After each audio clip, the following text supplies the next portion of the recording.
It's very weird having having two different chats to manage. Love it. I'm in horizontal. Let's go. We're back. All right, so let me move. We're gonna have to do something here. We're gonna have to manage this in some form or fashion that's reasonable, and hopefully we're gonna things just work out. Yeah, I3, let's go. Humanity, good to see ya. Also up, Anubab, S17, good to see you. I don't do any learning tutorials. I'm just a guy who's working on his spare time after work hours on a project. I'm just a guy trying to make something. Maybe if I finish a game or something, we'll maybe get to do that, but at the same time, there's so many resources out there that exist. There's so many good teachers and people who know this stuff who are much more knowledgeable than me. I know the Cherno has a great series on this kind of stuff. But maybe one day. Also, what's up, Ankit? Gosh, it's so weird that we have I have two streams right now. It's so wild. We got the two streams. It's happening. Anyways, ladies and gentlemen, we're going to continue working. We're going to continue working where we left off. And I'm going to try to be productive a little bit. We're going to take some deep breaths. Also, we're going to bring back the CD player today. So I actually have a Christmas mix. So we're going to be busting this out. Hopefully Nintendo doesn't sue me. Let's see if it works. Come on. Christmas time, baby. There we go. Christmas time, baby.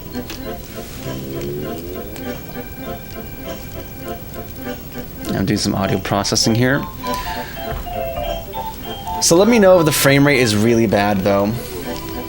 Let me know if the frame rate's really bad, because we're streaming across. I'm doing 2 live streams right now, so it may be doo-doo garbage. Let me know, okay? Anyways, so 9:52 at 3 p.m. We're gonna get to work. Hello, Morgan. Good to see you. And we're gonna see how these 2 streams work, guys. The vertical and the horizontal. It's crazy. I'm gonna have to have a third monitor. I'm gonna have to bring that guy out, put it up there, get a second arm. It's gonna be crazy, man. Anyways, so yesterday we were kind of stumped on some stuff. This model view thing for representing data. It's a whole thing. I'm glad you dig the effects. I mean, it's just much more brighter lighting today. And yeah. Anywho, so I've had some thoughts about this, and I feel almost inclined to just do straight up a 2D array, or just one large array that's effectively kind of a 2D array, where we just work in terms of slices, where each slice like represents an X value of some sort. Maybe use some kind of mathematical function to get the index based off of that, because now we're gonna have like an X offset in memory. Like each index of the X is gonna, or each index is gonna represent an X coordinate in space, essentially. So I think we're gonna get rid of this whole business. Maybe keep this view representation. That's gonna be less. That's not as important. It's gonna be far fewer things. They're gonna be in that dictionary anyways. Both streams work. Let's go, Morgan. Thank you. I feel bad for you. You got your work cut out for you. You got your work cut out for you, but it's all right.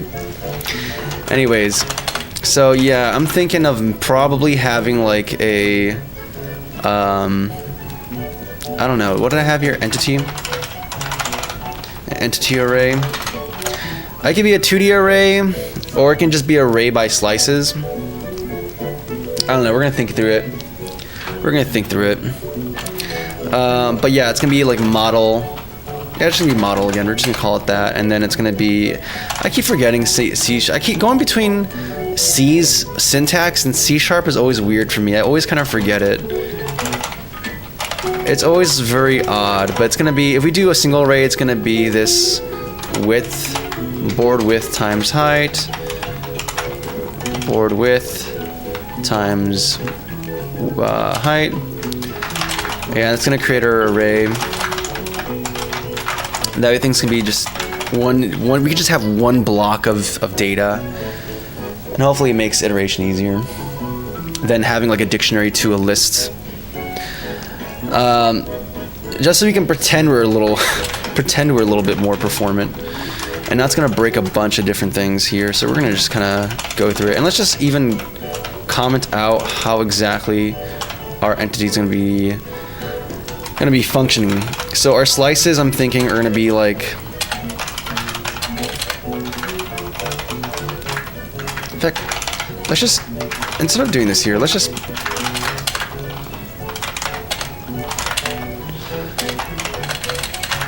So like in memory, because we're gonna have like, so keep in mind, right? We have a game. It's gonna have, let's say 2,000 width, and it's gonna have like, I don't know, 12 rows, or actually in our current application is 32 rows. So that's like the size of the game board itself. In fact, if we're gonna do it correctly, it's gonna be like this, where this is the height and this is the width. And so we're gonna have like slices of 32 slots or cells per like unit of the game board. I think it's like it's per meter. So so I think for fast iteration, we're gonna do a thing where we have one contiguous like array, and we're gonna have it be based off of like slots. So it's like when we iterate, we're gonna be iterating through the first 32 chunks of entities, and then we go on forward to the next one. The cool byproduct of that is that our indices is going to be the same values as like the coordinates in space. So since these characters or these entities in the game are going to be occupying like the same x coordinates per slice, because we're just snapping them together, essentially, then we can just intuitively understand where the x value is in here. So the next slice would just be like 32, or height in this case, times I. So if we go back here, we have this predefined thing. And in fact, I might even do like I might leave it like that. And then in here, we have this initial construction that happens. And then we have our generate chunks. Let's go to our generate chunks function. And we're gonna be redesigning some of this too to be even more, I don't know, make a little bit more sense, or at least try to be a little bit more sense, but I don't know. So let's just get this compiling first, and then we're gonna see how this works. So where's generate chunks? Generate default. Here is generate default, and within here we're going to be doing things fundamentally, I mean not fundamentally different, but just different. Now we're going to have this, we have to get this index into our like buffer, essentially. It's kind of buffer index. We basically have this buffer of entities that exist in the game, and the math for this is going to be x times, in fact, we actually have to do a few things here. We have to construct the hazard object first, and that's going to give us our vector2 coordinate into our space. And then what we're going to do is that since we're iterating based off of like the full row count, we're going to do our position dot x. I'm gonna catch up in chat, guys. 1 second. I'm just gonna have to. I want to get things working first in working order, so I can show you what we're doing and why we're doing it. My bad. And then we're gonna get back into it. And then it's gonna be pos.y times, and then it's gonna be width board chunk.width, and that's gonna get us our index into our buffer.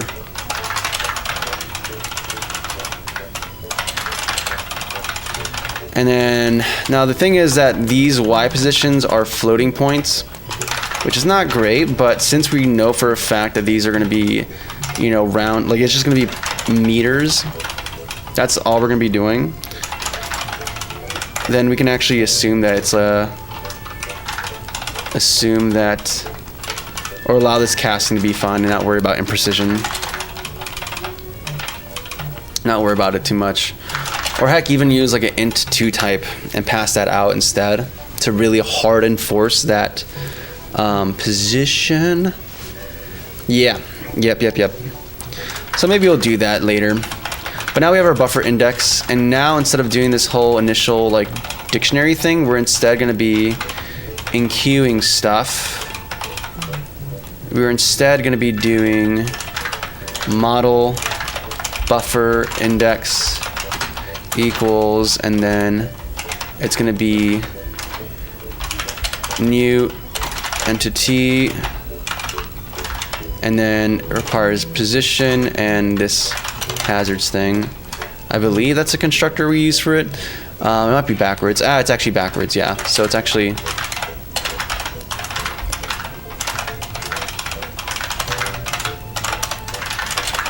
is it? Am I wrong here? Oh wait, there we go. Cool, so we calculate the position, or we get to calculate the position for this hazard and where it's gonna be placed. We have the buffer index here. We have the game entity here. Cool, and now this sets the model representation of the game's board state. And then from here, we can go back to our little algorithm that we had where we're iterating through the min x and min y within this viewport. And given this x value, we can kind of calculate which slice we're going to be looking at in the world. So we did this thing of like model exists if try get value this. I might do another thing.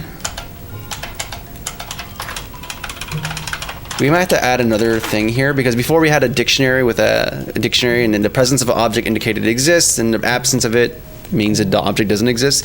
But since we're kind of allocating this fixed buffer, we have to actually set, like, have some way of understanding which slots have been allocated, or which slots are active and which ones are not.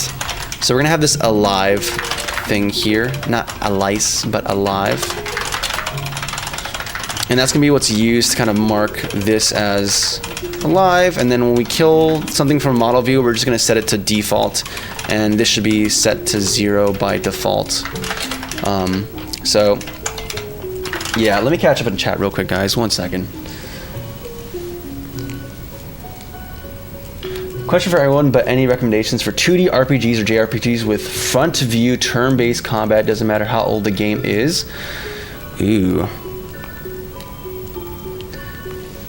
Thanks, Morgan, for reassurance. I'm trying to understand 2D RPGs and RPGs with front view turn-based combat. Turn-based combat doesn't matter how old the game is. I mean, front view, like where you're facing the enemy directly instead of like having it the side view. I mean, Dragon Quest comes up to mind. Dragon Quest 3 for the Super Nintendo. Played that a lot. I think Golden, I don't know. It's not Golden Axe. That's a different game. It's something else. It's like Golden Sun, I think. Yeah, Golden Sun. Actually, I believe I have it here somewhere. I have to pull it up when I can't get the chance.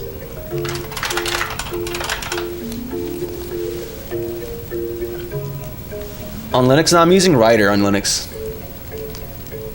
Yeah, I'm using Rider. Yeah, I know. I want to get back to Vim. I want to get back to Vim, LAN, and C, and GCC, and GDB. But for right now, to make this game, I'm going to be doing this here. And then the next game, because if we do this 3 games in a week, this game in 3 weeks, and it works out good, I think I want to do a few more games like that where we say, hey, here's a month or 3 weeks, and I'm gonna make another game. But the next one I'm gonna be very specific. It's gonna be like from the ground up my own engine, and it's gonna be specifically just for Linux. Maybe I'll try compiling it to Windows if I feel nice about it, but let's just prove that we can finish a game with engine first before we go that route. Anyways, there's an error somewhere here.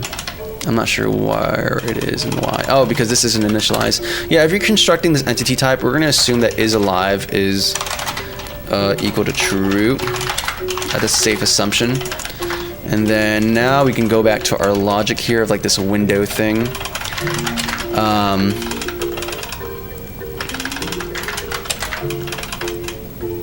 So we can do the thing, because I wanted to do like a very clean, simple, like, hey, we're just gonna check. We're gonna just check for the the elements within the slice, and we can still do that. I think we're gonna do that, and then also check for elements slightly outside of it. That way we can save having to iterate through the entire collection, and instead just iterate over the elements that are going to be of worth. Also, our iteration is going to change because now we're not just iterating through each element, we're iterating through slices of this buffer. So instead we're going to be doing, instead of x++, it's going to be x. First of all, we're going to, this is kind of a misnomer. This is like a buffer index. So we're going to change this to I. And then we're going to do plus equals, and in fact this whole thing is kind of wrong, so let's think about this again. So we know this min x and max x, we have to reverse engineer this and get the buffer start, and likewise an accompaniment buffer end.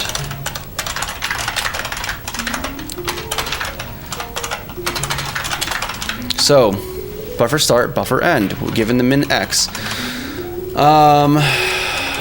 My inclination would be min x times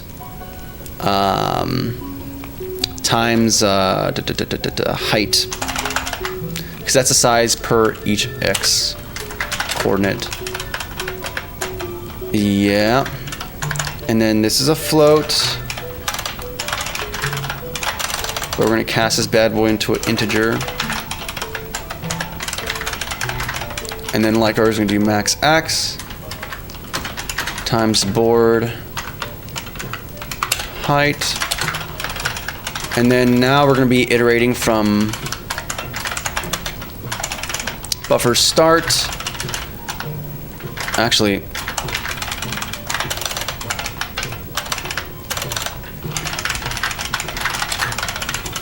and then buffer end. And since we're iterating through this collection, we're just gonna do this. We're gonna do, I guess we can kind of, like, it doesn't matter. Like, we can do batched, but like, it's not like we're using any kind of, like we're not doing this multi-data instruction thing. Like, I guess if we were doing like maybe some AVX stuff, then maybe it could be like a, I mean, keep in mind, I've never done it either, right? But if we're trying to process multiple batches of data at once, then maybe I would iterate in chunks and do this. But I think actually, since we're doing it in a kind of dumb way, we're just gonna iterate through each element directly. So we have to account for non-existent entries that don't matter. So if, so for example, if buffer, or I guess model is what we're calling it, but essentially it's really just a buffer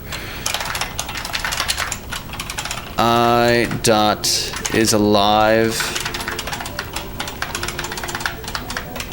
and this is not happy because it's an integer.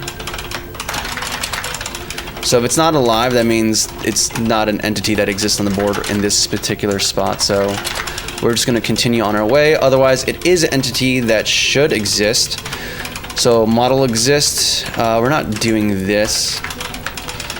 In fact, this kind of simplifies some things down. So otherwise, we have to do something specific, right? So if we're within the view area of, you know, the camera or whatever of the player, and we make it here because this exists in the model, we have to check to see if the view contains key, and in this case would be model dot model. In fact, we should probably just have a version of this cached just on stack, because why not? It's faster to just have it there. Buffer, actually no. I guess slot would be the correct term for this, or not a correct term, but the most apt term I can think of at the moment. And it'll be model I, and then we can just modify this instead. And then now we can check to see if slot, if the view contains this object in this position. Or honestly, we can even make it simpler and make this key be I, since every single object entity is going to have a unique index into this buffer, so we don't even have to do this slot thing. We can actually just query based off position or index. But either way, so yeah, we can change that in a second. So now what we're going to see is makeable exists in scene, and then if it does not exist in scene, or actually we can even condense this to be a little bit better. I'm gonna just get rid of all this logic here, because this is all just not applicable to what we're doing. And then this is something that's not even applicable to right now. That's just to exemplify what my thought process was way earlier, like last week.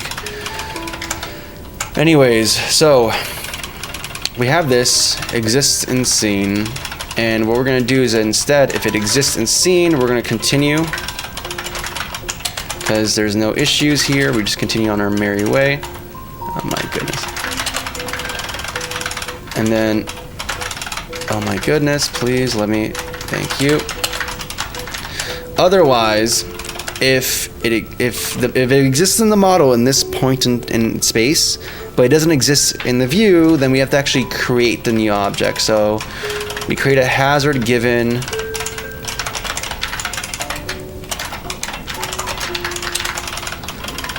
this slot.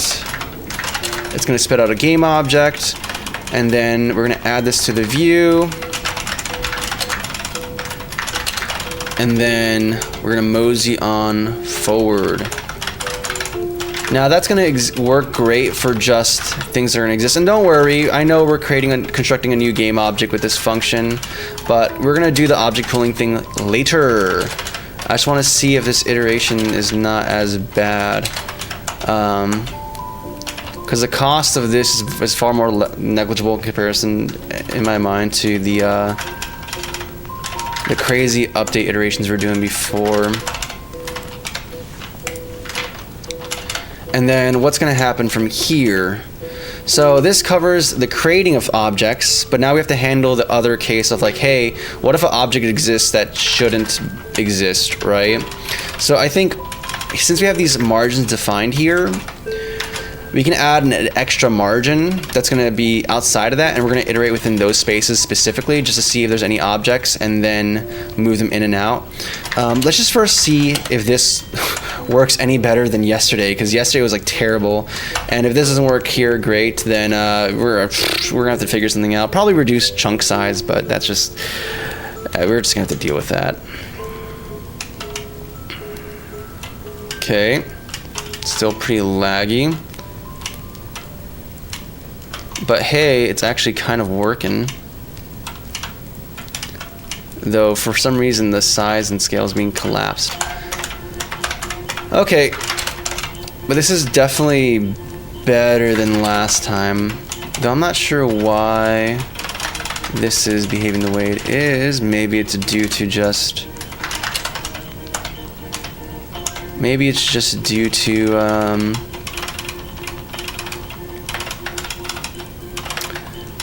the way we're building this buffer index here. So let's say like your entity positioned at 0 and you're at Y. Oh, I think I have it backwards actually. Do I have it backwards? Y is indicating the row you're on, X is like the column you're on, right? And this, we want to have like have it be, so actually, yeah, I think we have it backwards because X indicates, yeah.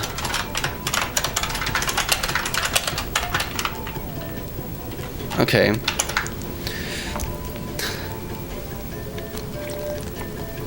So I think what we're gonna do is have like a separate, we're gonna have smaller chunks because right now it's kind of a ludicrously large thing that doesn't need to be that big either. Oh, nothing's existing. Now we're having index out of bounds exceptions. That's even funner. That just means I'm doing things a little bit backwards somewhere. So let's just go check that out. And while I do that, let me catch up in chat real quick, guys. My bad. The cleaning game? Nah, Davik. We're taking a little break just to get something done, dude.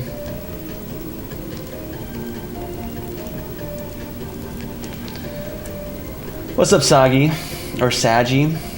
I used to love Turtle. Turtle? What year is this computer? Looks straight. Thank you, Morgan. Are you on it? Misspelled exists and existence seen.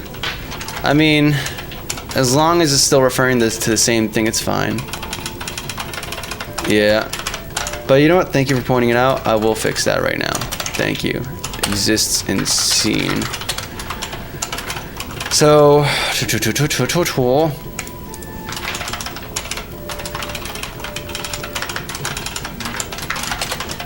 because I think what we might end up doing is having like multiple model or multiple what we're gonna end up doing is probably gonna have like this split up because right now it's a huge mega chunk. We're gonna be breaking this model up into multiple buffers, probably like, I don't know, because these levels are not that big either, right? So like it could be a smaller amount of buffer. It could be smaller. Now what I'm wondering though, well, let's just deal with this first. Let's deal with this thing first. Let's get this position working.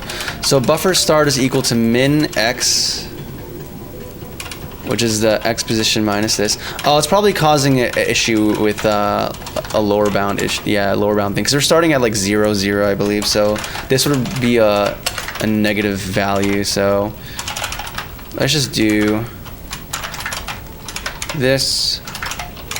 And we're going to do 0, not min, max. So that, hey, it's too big or it's too far back, we're just not gonna cause a overlay array, an out of bounds exception. But hey, if we're getting an out of bounds exception for that case, that actually might mean that we're doing things kind of correctly. We're gonna find out right now. No, kind of, but not quite. We saw 2 objects exist, and we're having another array out of bounds exception. So let's see where that might be happening. Did I see another objects over here? No. So let's see what's going on here. That's for shop data. That's not important. That's a different thing. And it's happening here. And when we generate, so it's happening on generation of chunks. Interesting. So this buffer, this calculation is just wrong, I guess.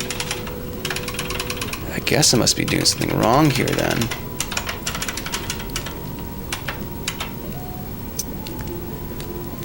Let's think.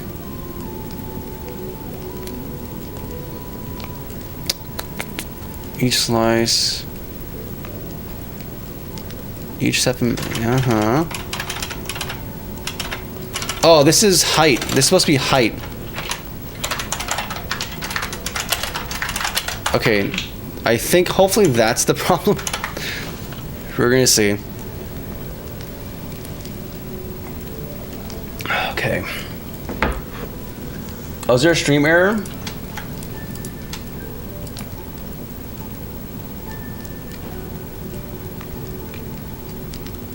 Use keyframe frequency of 4 frames or less? No, we're not. Alright, looking still rough. And still having an array out of bounds exception. So let's actually inspect what's going on here. We can, I don't know, we can debug, we can use breakpoints, but I'm feeling lazy right now. I guess that's kind of the opposite. You use breakpoints when you don't want to have to do this whole thing, but I don't want to have to go through a UI dialog. That's really dumb. That's like, it's just one UI dialog to do this, and then I just want to have the data presented in the way I want it to be presented. That's a better way of describing this. Also, let me make sure this is, let me see the X values and Y values we're getting out of here.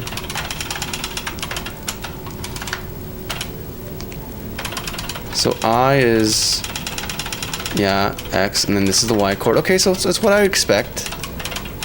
And it's within, yeah, board chunk height. Okay.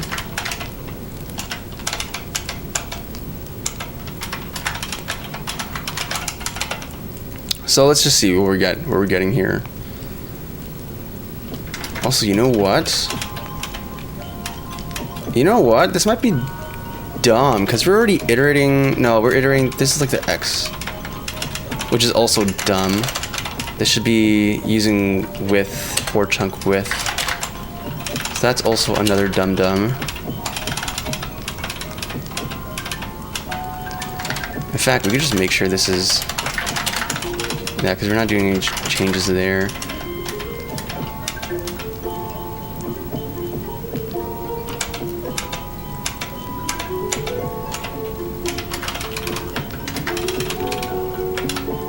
Entity positions kind of here.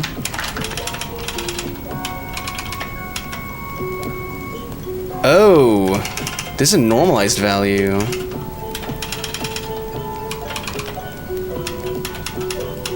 Wait, what?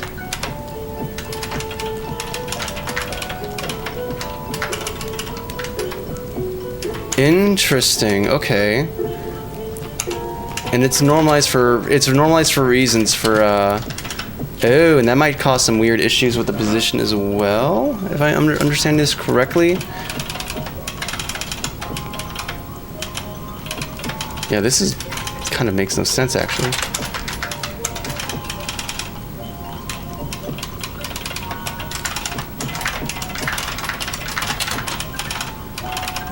Y chord. Okay, so we're back to somewhat normalcy. That's just the same value no matter what, so that didn't really solve anything. Oh, dude. Okay. And then position Y.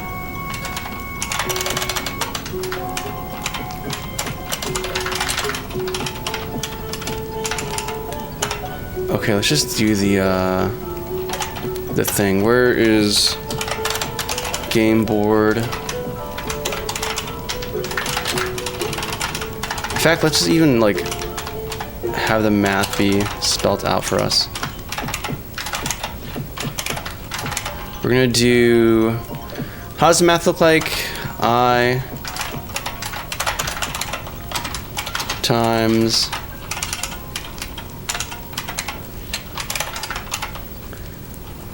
cause that Y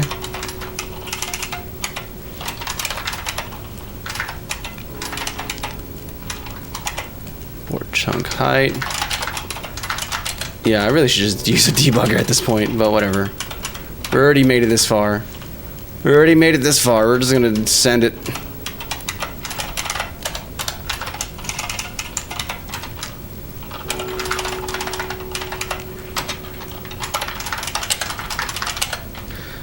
Okay.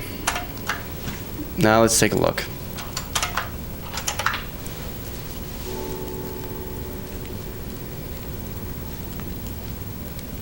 Nicholas, amazing one then for sure. What's going on?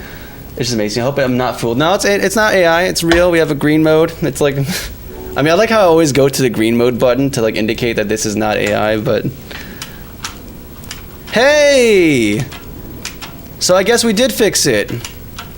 Beautiful. And this is way more than we... This, ooh my goodness. So this is a higher density. So that's the thing. X, okay, I understand now. Because X needs to be spaced out, so we have to do some, there's a decoupling that's going to be happening here within, I love how we spent this time formatting our debug out, but then it turns out that we just had it right. At least I hope we did. Let's see our debug message. Okay, our debug messages. So it was the last compiled version of this. That was the word. Okay, cool. So now we have this other. So now we have to make this board space thing be spaced correctly. And if this works with 2,000, like 2,000 meters, essentially, or more than that, then we can like shrink this, and it's gonna still be good. Xcord. Xcord. That's for the pickup. Where's the game board manager? Create hazard. Is this create? No, that's the one that creates the coordinates. Here's the one that creates the game object. Yeah, we're going to have to do some reorganization here and renaming of things as well, but whatever. We'll get there when we get there. So we get position on grid. So that's a spatial position, and then we're going to be doing this other thing on top of that. Or actually, we're going to be...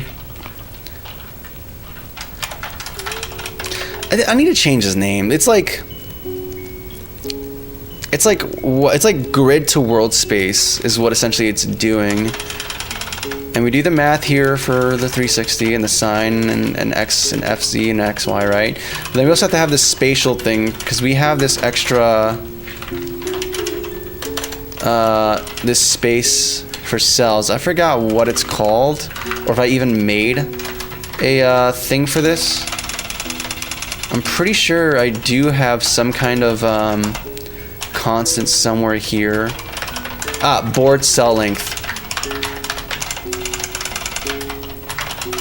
So it's gonna be times board cell length. And then this should be spaced correctly. And then we can do the chunks things, or making it smaller. We'll figure it out. We'll play by ear. We're gonna play by ear.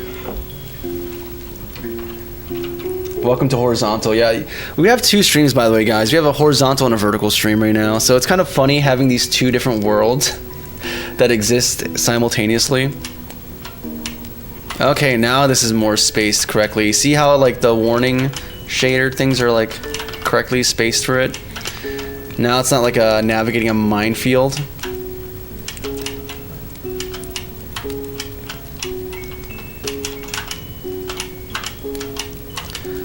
Okay, so this is, I want to see how far this goes. Like, how far is this?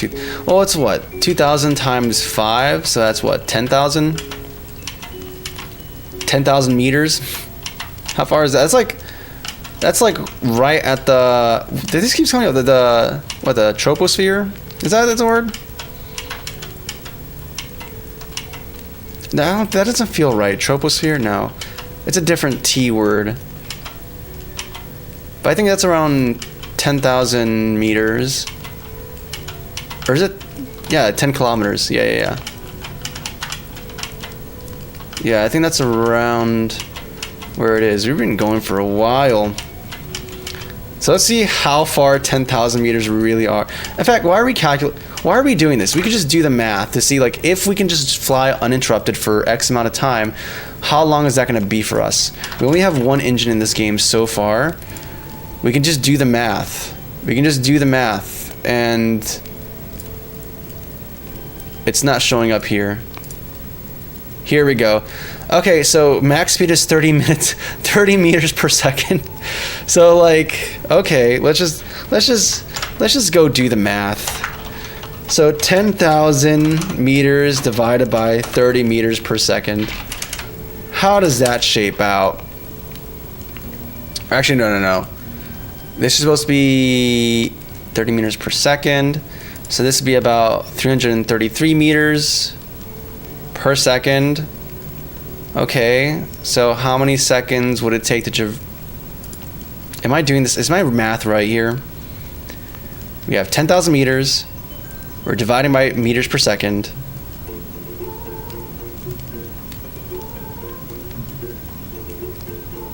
So is this actually, is this seconds? If that's second, that's like, it's gonna be like what?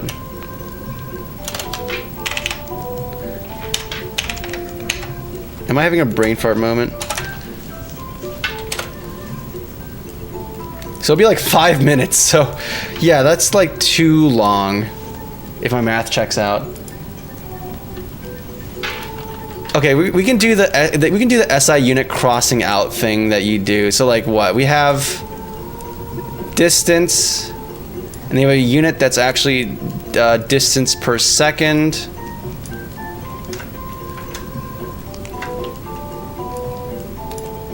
It's like what? These, since it's a division, it's actually gonna be like, these are gonna cancel out, and this is gonna be on the top, so the resultant would be seconds. Yeah, seconds. Okay, so yeah. So yeah, that's like too long, which means that we can drastically make our data smaller. So let's just go to board height. This might break some things, but we'll figure it out when we get there. We can do the math to like reduce this, but to like calculate specifically the duration we're looking for, like if this is like, okay, it's like a proportional thing, right? So if we can do, if my math checks out, it's like 2,000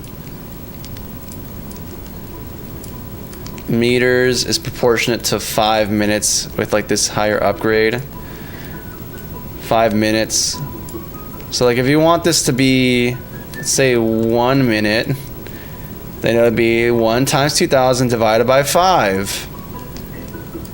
Whoa. That's crazy. I think that's how the math works out. 400. That's like significantly smaller. So if we change our buffer to be 400 instead, what happens? It's 1 minute, so we can just effectively go through this and just like time it. Like, what, does someone have a timer or something?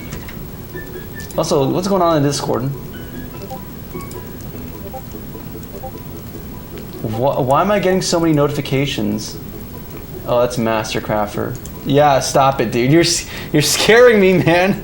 Yeah, PTSD, spamming PTSD in Discord and giving me that fear response of like the thing that happened last time with the raid.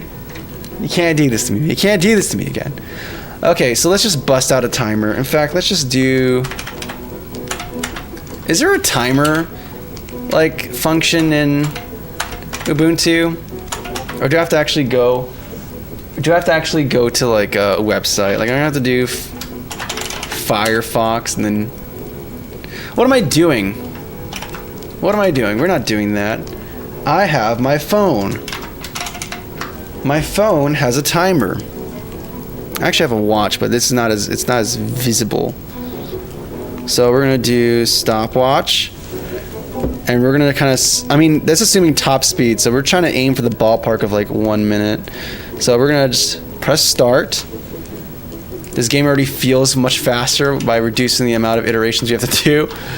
And let's just see if we can just clear to the end of this within a minute. And if that's the case, then our math is pretty good, man, pretty good. And we can start doing some other things, though the spacing looks messed up here, so that's the thing we have to deal with. I think I hard-coded some values in the shader. That's fine. We can pass it into as a global shader property and it'll be fine. Yeah, that's fine. We'll deal with that. Okay, how are we doing? How are we doing for time? 38 seconds. We should be like more than halfway there. I haven't been hitting anything, so I think we're just cruising. We're just cruising. And if we don't, if it doesn't end soon, then I'm assuming my math has gone terribly wrong. 58 seconds. Okay. Okay, so we're still going. I think we passed a minute. Oh, I hit something. And then we reached the end. Okay, so like I messed up a little bit, but not that bad. My math checked out. The math checked out, guys. The math checked out. Your boy knows some math. That's crazy, man. That's crazy. That's not bad. That's like what? That's passing by AP standards, that's for sure. That's passing. I bet with these margins of errors, that's like 15-1. That's like what, a 20% margin of error? 20% margin of error? Or 25% margin of error? Whatever. I can be a doctor like that. I can practice medicine. Okay, beautiful. So our buffer thing is working much faster. This is also a more reasonable size. The fact that the game worked reasonably with like 2,000 is nice.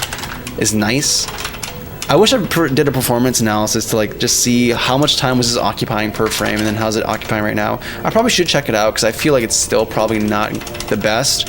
And in all honesty, I don't necessarily have to check this every single frame. And on top of that, we also have to do the check for deactivating objects that don't need to exist. So yeah, there's that to do.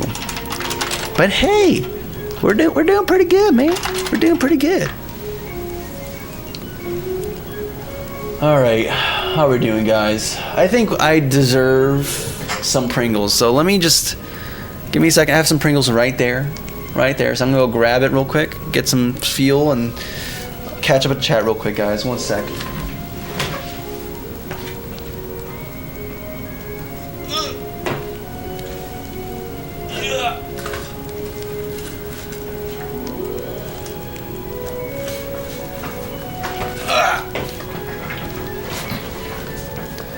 Not sponsored, by the way. No sponsors, actually. We don't need sponsors. Wait, do you guys think the screen shared on horizontal should cover more space? Oh, wait. We can fix this right now, Kieran. We can fix this right here, right now.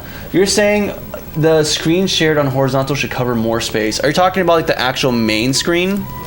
Like the one that's unobstructed by cameras? Old man noises. I'm an old man. I got some white hairs in my beard, man. It's happening.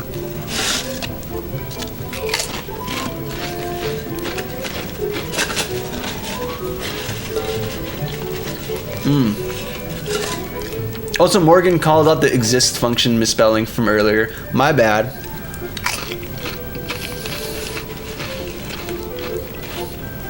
Your stream pretty much fascinating. I'll come back later. Gotta attend the lecture. It was a great time watching the stream. I appreciate it. Thank you for hanging out, Bora. Hope you enjoyed. Hopefully it was of interest at the very least, or at the very least, hopefully it was cozy. Because that's the most I hope to achieve here. I just want to have a nice, cozy stream for y'all, and you know, if we are able to be productive and do some smart things, kind of, not really. I feel like I'm just implementing terrible things, but whatever. Regardless, hopefully you guys just enjoy. My color theme? Sorry, I'm gonna be chewing a little bit. It's Grubbox. I'm just using Grubbox, a dark medium. It's a pretty good one. Pretty good theme. Alrighty. So I'm actually very happy with where we're at right now, to the point where we're just gonna commit what we have. Yes. I just had that moment. I can't exit Vim. How do you exit Vim? All right, we're gonna CD project. We're gonna CD into fight. We're gonna CD into fight. I'm gonna change the name of all this stuff, but we'll do that later. Oh, brother. We're gonna get status. We only really changed 2 things. That's kind of heartbreaking, but also it's kind of how life shakes out, right? Get commit, fixed, model, view representation.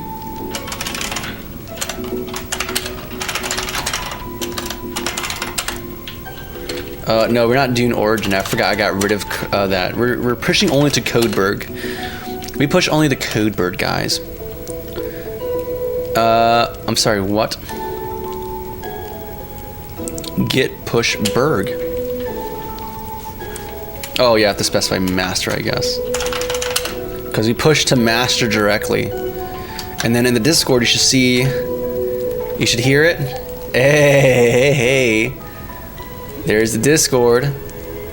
Let's closing that. I heard the Discord. Where's the Git notifications? Gosh, I just love how good Codeberg's webhooks look. The fact that you can just make it look so nice. So, it just makes me so happy. Alright, anyways. Enough about glazing Codeberg. Let's get back to being productive. So this all spawned because I wanted to have some item pickups thrown into the level as well. That's a thing I wanted to do.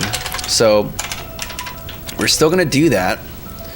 I might have to do some project reorg at some point, because the way I have things structured, I just don't like it. I think we can make this... I was trying to be cool by having static utility functions, but honestly, screw it. I'll just have a mega strip class. Who cares? The only person who has to work with this is me. I'll deal with it.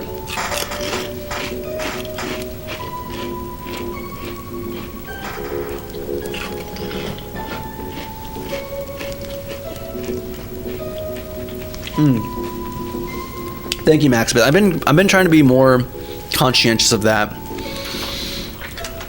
Of the mouth sounds. I know it bothers people, so trying to be more conscientious about it.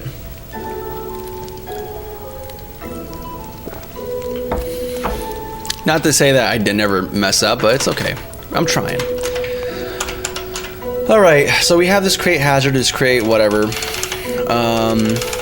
So we have this happening in like a couple parts. We can get rid of this. We're not doing that anymore. And a lot of this logic we're doing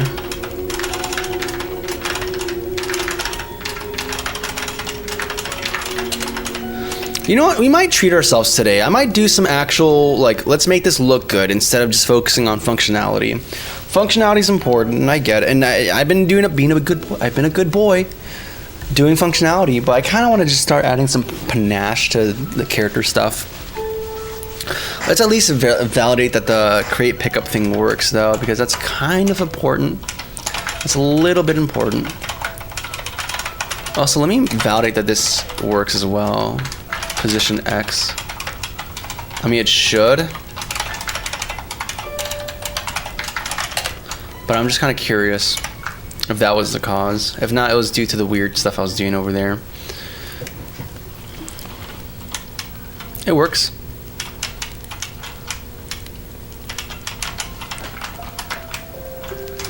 This feels still a little sluggish.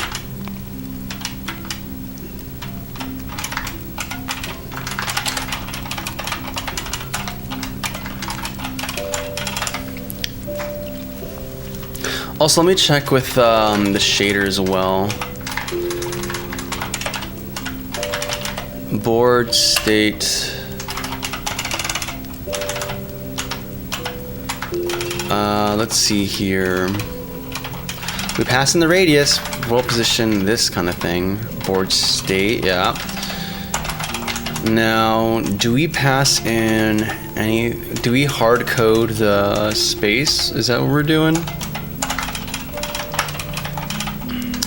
Let's see where we have our fragment shader. Get out of here. I don't want no updates for Vim, because every time I update, something gets kind of broken and it's not great. Actually, it's not every update. It's like a certain percentage. And I just don't want to play Russian roulette with productivity right now. I just want to just do the thing and have it work the way I want it to. Okay, so we have a UV, board height. Is there any coefficients here that match? Drawing the lines. The hazard map. Here, is that it? Is that it? Here, no, that's gonna modify speed. Actually, that's gonna modify space as well. Is it? We didn't change the. Actually, the space coefficient wouldn't be the issue because we didn't change that. It would be any scenario where the height got changed. Because that's what we changed, like the width of the buffer, so it would be the height and the texture.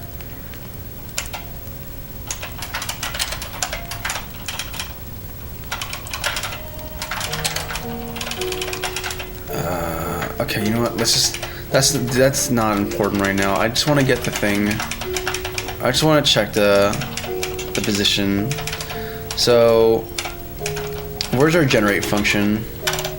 Where we generate. Yeah, we can get rid of. Is this on? This is on update. Yeah, we don't need that here. Like, we'll do this later, but in fact, we're never going to do that because we're not generating every update. We're just generating here.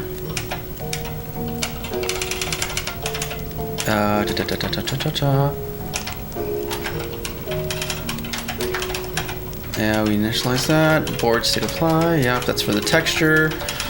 We pass some resources to the shader, to the GPU side of things. We have the radius, level generator, generate level, default chunk. Yes, sirree. That's exactly what we're looking for. And within this, what is a gamer to do? What is a gamer to do? Because I know what we're gonna do. We're gonna have another thing to create the pickup, and we're gonna have to do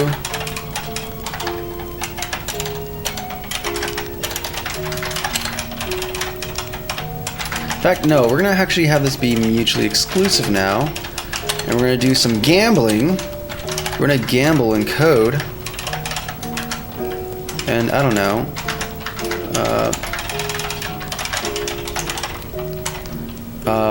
Range, because I don't trust for some reason. I've never trusted just normal random, even though I know it should be fine. If it's less than 50, it's gonna be a 50% chance. We're gonna do create pickup, else this guy here. Now you are not gonna work good because you, my friend, are creating the what?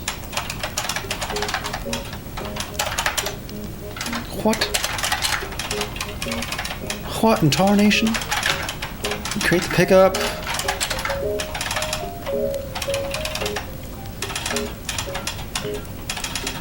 I mean, it's like largely the same, except for we don't need to update the texture. And y pickups that create. Yeah, this creates an actual game object. We're not. Do you? Yeah, you create an actual game object. That's gonna be reserved for later. We're gonna do an overload.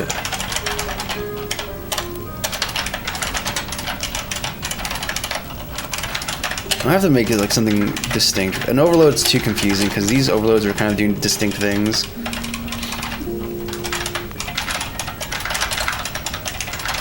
But whatever. We continue on.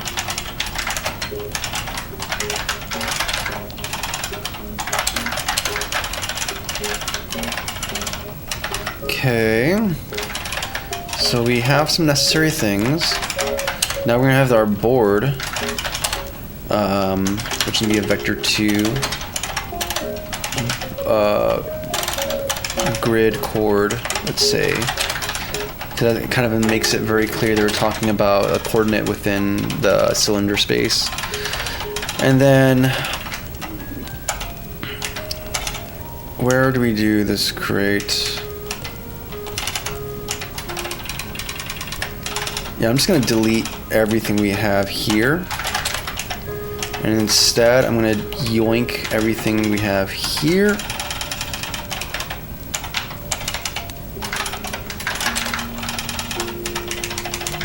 And I think this guy needs to return, it's returning a vector 2, which I'm not too much fond of. In fact, if I wanna, where does this generate?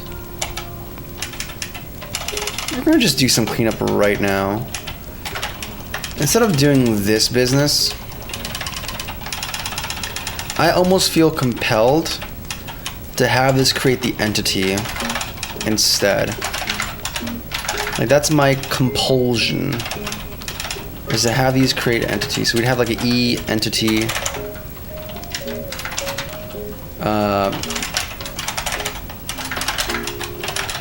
and then we'd have like, instead of position, it would create the entire entity in of itself. Because it has everything, like it's all contextual to this anyways. So like, why not just have these guys create the thing, right?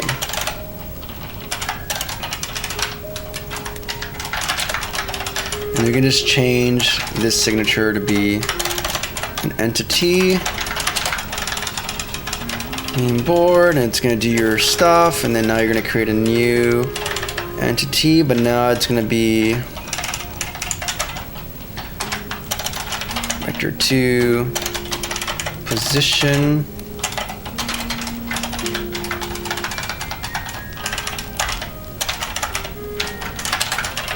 Nice. And then what happens from here? We're gonna return, and I believe we do E hazard and then position. Cool. And that's essentially do what we desire it to do. Likewise for this, so here now we have this created entity, we have this. So now we don't have to do this creation at all. We just assign it to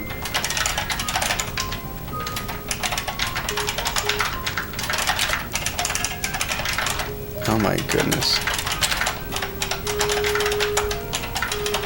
And then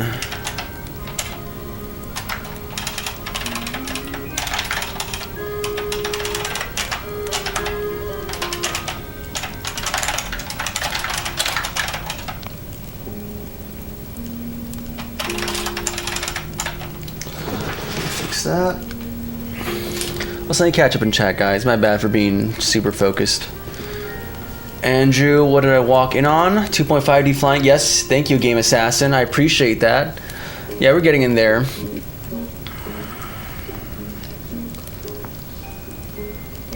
Live alive. Play as a priestess or warrior on a WoW raid. I want to hear it all. I never played WoW, but I've kind of like,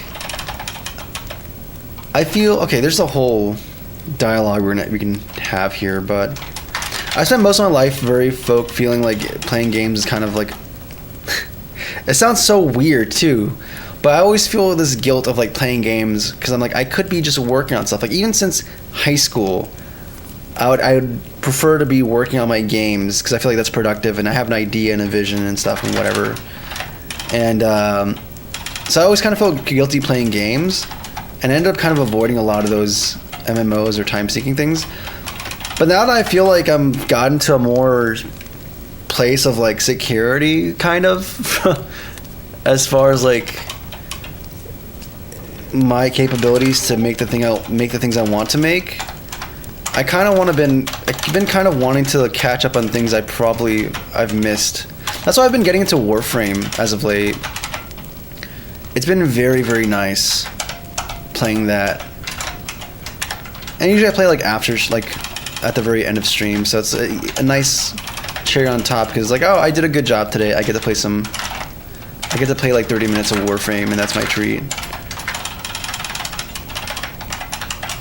Oh, my CD stopped. We'll start again.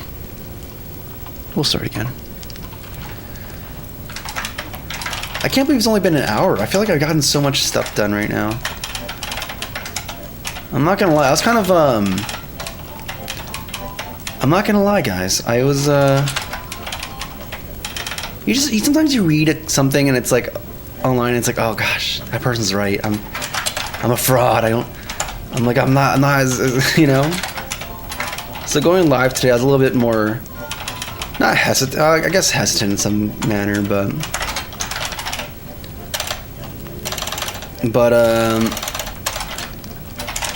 yeah, I was like, I want to get something done for myself. Let's get something done and not be stuck, because I feel like I don't know. But it's nice that, like, I feel like we just got so much hammered out, super at the top of the stream. And I'm like, nice. I'm not you know, we got the thing done. I'm not a fraud. But yeah, I guess kind of what happens, right, when you're streaming the whole process. Because I'm trying not to work off stream on this game. I'm trying to just keep most of the work on stream. So like, it's not like I'm really going off stream and tackling this stuff. And most I do is like maybe when I'm sleeping at night, I'm like thinking about it a little bit, how would I go about it, but the actual process of like working through this stuff happens. I try to keep it here because it's like, I don't know, at least for me, I had like this image of like a 10x programmer, right? So it's kind of cool to showcase, hey, there's times in the process when you get stuck and it sucks, and you know, maybe you're a little in your brain about it. That's okay. It's all part of the process, and you'll get through it. And you know, sometimes you have to sleep and rest a little bit. Sometimes you just have to take a step away. Let's do health pickup. But you can do it, man. You can make it through. And it's not an indictment on you as a character, or as a person. Okay, we have this. This is the actual thing that's going to create the game pickup object. And we're going to be using the grid core.x, core.y, and return A.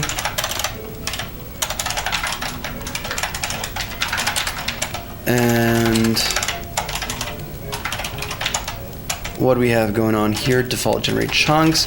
Now this is going to be changed a little bit because now we don't have the position directly. We actually have the created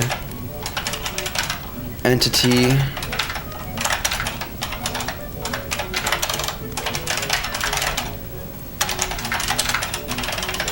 and then we can do position. And that should hopefully not break things. We're gonna find out now. And we're gonna see if pickups work. Wi-Fi decided to crap out on me. Rip Wi-Fi, dude. I'm back now. Let's see. I kind of wonder if he's gonna create his own synth MML music for this game. It would be cool. I think I'm gonna save something like that for my own game engine project, though. So I'm not seeing any pickups here, so that's not good. That's not great. I specifically requested pickups, but I'm seeing an index out of range exception, so it's indicating there's something probably wrong. It's actually happening here. Interesting. Now, is it happening every frame? It happened 137 frames, so there's a significant amount of times. Probably at the start. Still very odd, though, that that's happening here. And, oh, you know what's probably happening as well is we're just creating this object without any kind of consideration. And in reality, we need to have this switch statement to check between the different types of objects or entity types that we're going to be creating and then doing the thing from there. So it'd actually be like slot.type, and then we can fill out these parameters here. And then we can just yoink this for, let's say, hazards here. That would be the code to generate that. And then if we have, let's say, health pickup, then we'd create pickup. Probably not the most descriptive thing. And this seems like there's some weird error happening here. Because it's expecting... One's expecting manager and the other one's expecting a vector 2. I feel like I'm providing a vector 2 for this, so I'm not sure why this would be throwing an error. Let's see what this is saying. Can I access private method? Oh, it's a private method, that's why. So this overload, yeah, whoopsie. See? That's why having this separate static thing is just dumb. Math and trigonometry? Yeah, sinusoidal functions, dude. It's gonna be helpful. Share your Vim config. I don't have a custom config for Vim. I use the default thing.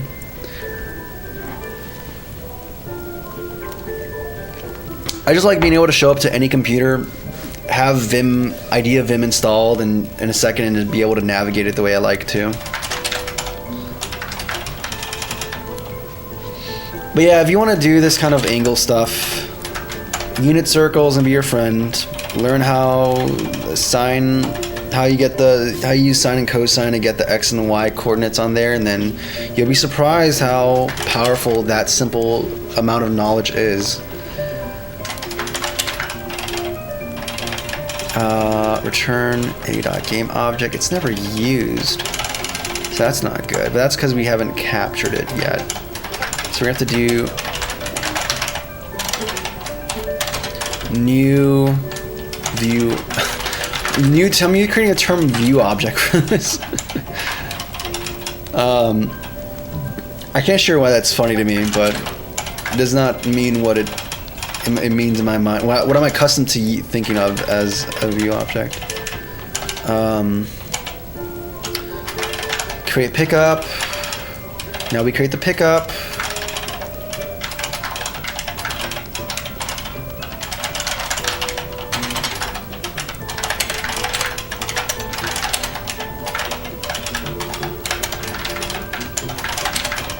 And then bring this bad boy here. Nope. I specifically copied this. Thank you. Though it's like going off the side now, which is terrible. I might move this to a separate function. Whatever. And then for these cases that don't exist, we'll just throw this value out for right now. Just to be little contrarians until I actually implement the correct object for this stuff. For these cases. Yeah, throw. We're just gonna be throwing everything today. And then what? Okay.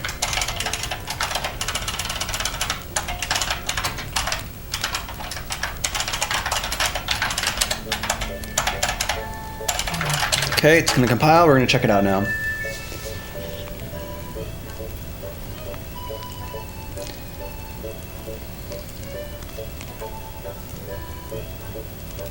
Sinusoidal. Is that really? Yeah, here's a Discord link. My bad, guys. Here's a more up-to-date version. There's in the channel description. There's a more up-to-date version of it. I don't know why it's being weird. I for sure had a permanent one, but let me just generate another one too to be extra safe. And I'm gonna update the commands right now. Also, I checked Nightbot, FNF, and the IDE commands are there. It's said just to be fine. I don't know why it's being weird. Maybe they're trying to nickel and dime me to pay for a premium version, which, in all fairness, it is a nice service. But I'm gonna wait until we get this game out so I can start working on my own bot at some point. Cause that's just cool. That's just cooler. And I can do more fun, powerful things with that kind of control. Expire, never, no limit, generate link, copy. Here you guys go.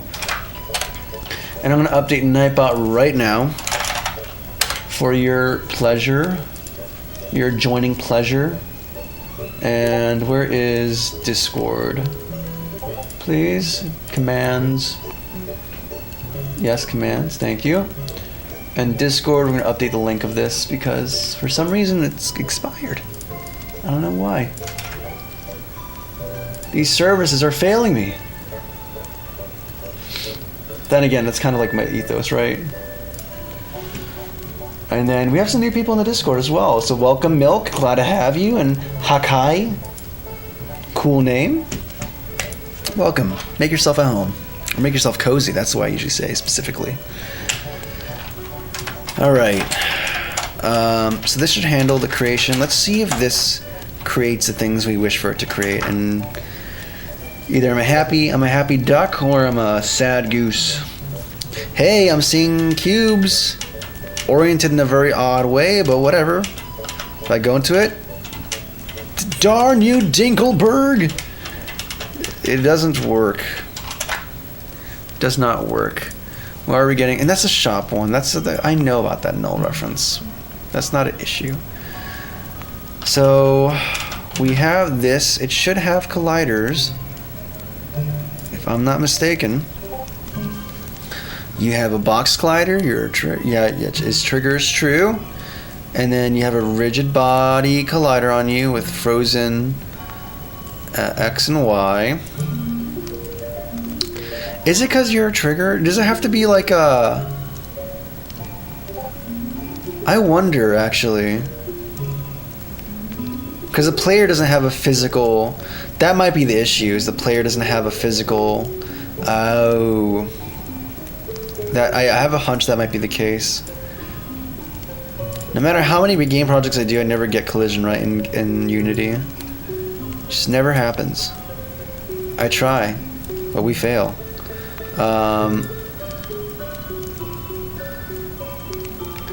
You have a sphere collider, but that one's a trigger, I believe. What I actually need is a physical collider, I think. Cube. Let's just use a cube collider, because why not? Or box collider. And it's not a trigger, and it's just gonna do the thing, and we're gonna press play, and hopefully it just works. We have milk of Mastercraft. Oh yeah, Mastercraft, that's kind of your thing, right? No! No! No! You can't be doing this to me.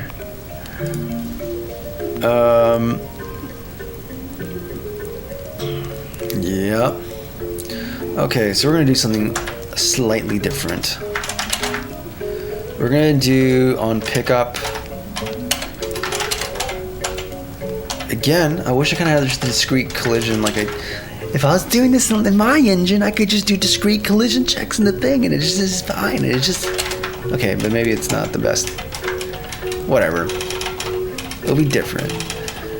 And we have to do things. Okay, so now we're not gonna make this be a trigger anymore, but that means you have to listen for. Actually, it's looking for on trigger enter, I believe. So maybe this actually should be fine. Our problems would be so much simpler if I just move this logic into the player. I wanted to object orient this out of the player and have the responsibility be purely within this pickup thing, which I still think is totally reasonable. But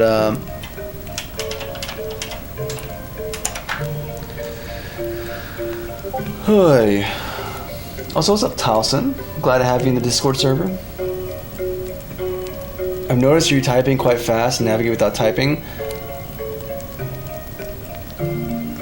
No, so Vim motions isn't bindings. It's this. Okay, this is almost. I'm gonna say this unironically, and this is just think with me. This is a lifestyle. So what I mean by that is that everything I'm interacting with is already built with these interactions in mind. My keyboard, there's no custom bindings whatsoever to this. It's just a default keyboard. I can grab a keyboard off this, somewhere else and plug it in here, right? So there's no weird hardware or firmware bindings or anything like that. Instead, it's just a combination of two things. Vim, which has this idea called Vim Motions, which allows you to navigate your text editor with these specific keys. And it's not only just bindings, there's a state to it. Where right now I'm in command mode where I can just navigate around the text. But then you can enter other modes like selection mode where, okay, now I'm selecting objects and everything I'm doing is contextual to selection, whether it be expanding or moving it or whatever, right? And then there's insertion mode where you actually enter stuff. So that's one thing, right? The second thing is I'm using i3 for my window management on Linux, and I have it also using the same Vim motions. I guess it's technically, yeah, it's binding. It's bindings. But not like auto hotkey kind of thing. This is like, if you download i3 or Vim, you're gonna have this stuff like as is out the box. But yeah, that's the two things. That's the two recipes for this, and most IDEs or text editors are gonna have Vim motion supports. Usually, you can either as a plugin or out the box.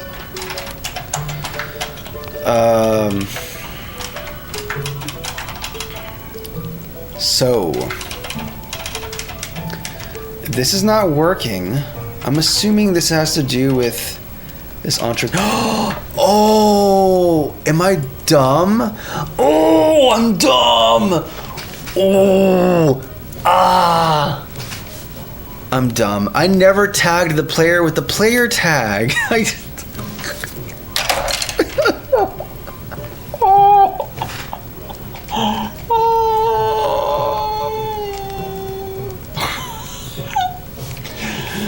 Bro, we just went through this whole like optimization thing. We went through this whole optimization journey just to realize that I didn't have a player tag on there. Oh, brother. I mean, I don't regret it, because I think the game is going to be much better as it is right now, but it makes me a little bit mad, man. It makes me a little bit angry right now. I'm not going to lie. I feel a little... It's okay. It's okay. It's okay. It is okay. Let me see if I can do the thing where we don't even have rigid bodies on the colliders themselves. Okay. I'm patient right now. I'm patient right now.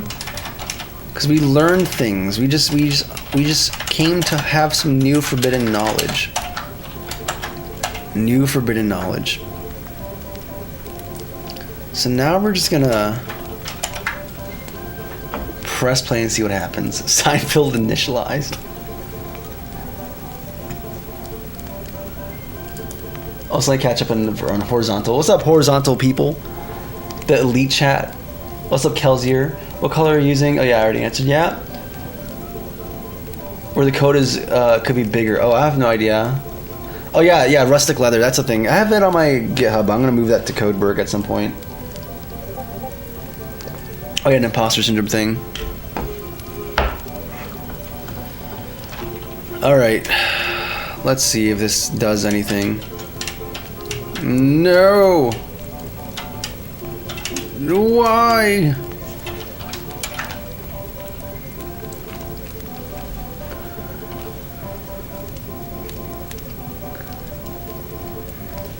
You're tearing me apart, Lisa.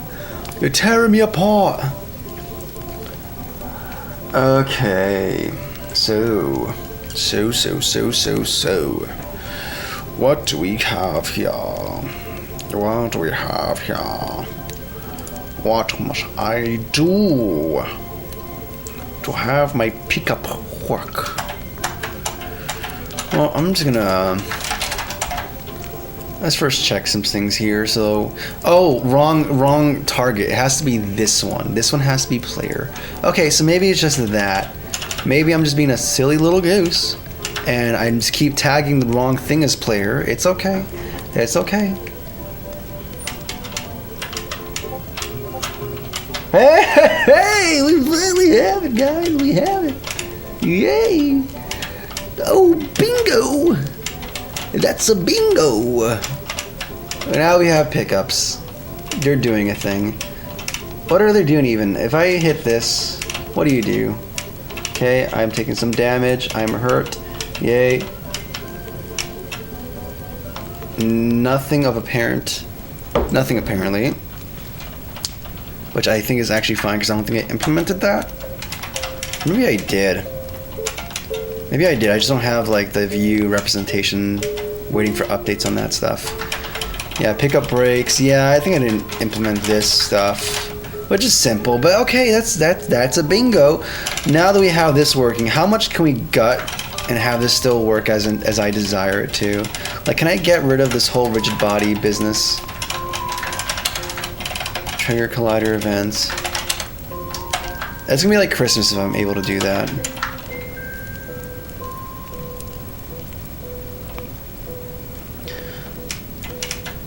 Oh yeah, how I fixed it, I didn't tag the thing correctly. That was how I fixed it. I didn't tag the correct objects. So yeah. So remember guys, if you want your collision detection filters to work as you intended to, make sure you actually tag the appropriate game object with the tag you're trying to filter for.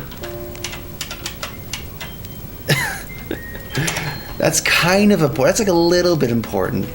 A little bit important.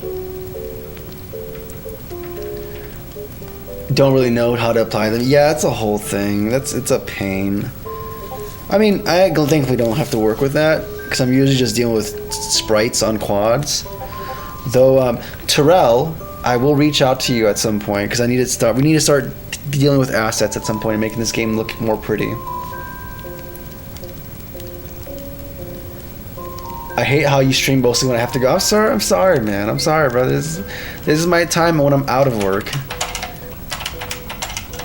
It would be fun to stream during my weekdays, during my normal work hours, but hey, I got responsibilities. There's things I need to get done. It is what it is.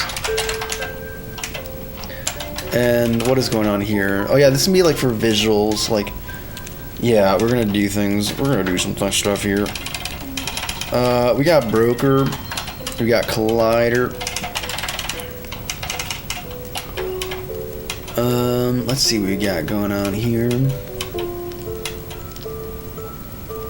Also, I'm like playing around with this idea of having the underlying environment like not change, so that it feels like So it's like, it feels like no matter how much you're rotating, this area is just so far away from you that your rotation is like very negligible. So it's kind of like this weird Animal Crossing pinwheel world effect.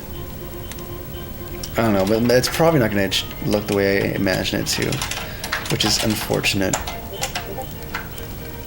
Also, let me check up. Yeah, I kind of like this horizontal stream though, because like it's like, you know how they have like a subscriber only mode and then like you have like the everyone mode? I feel like the horizontal stream is like for the OGs. It's like, it's for the peeps.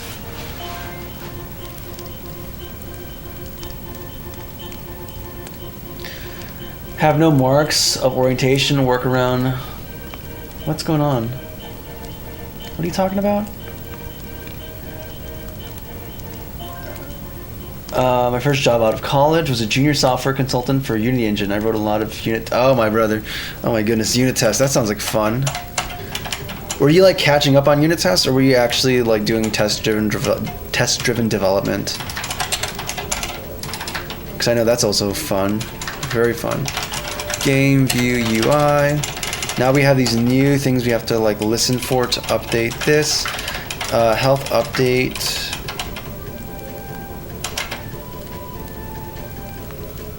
Actually, it seems as though we already have.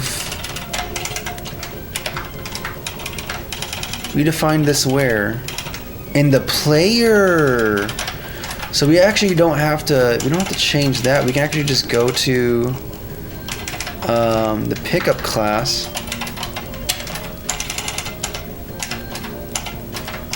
Or actually, what are we gonna do? The player's gonna cascade this out. So actually, we're gonna do a few things here. So we have this. Is this player or pickup? We're gonna go back to player. And then we're gonna go to, because we have this health update messenger, and I think I set the property where if I modify this at all, it's just gonna automatically emit the message. Beautiful. So I can just do a thing on start where we do like the broker as well. Do you have a broker here? I feel like we have the broker saved somewhere. Do we not have it saved? No, we get the whole application. No, we're not gonna do that. We're not gonna do that.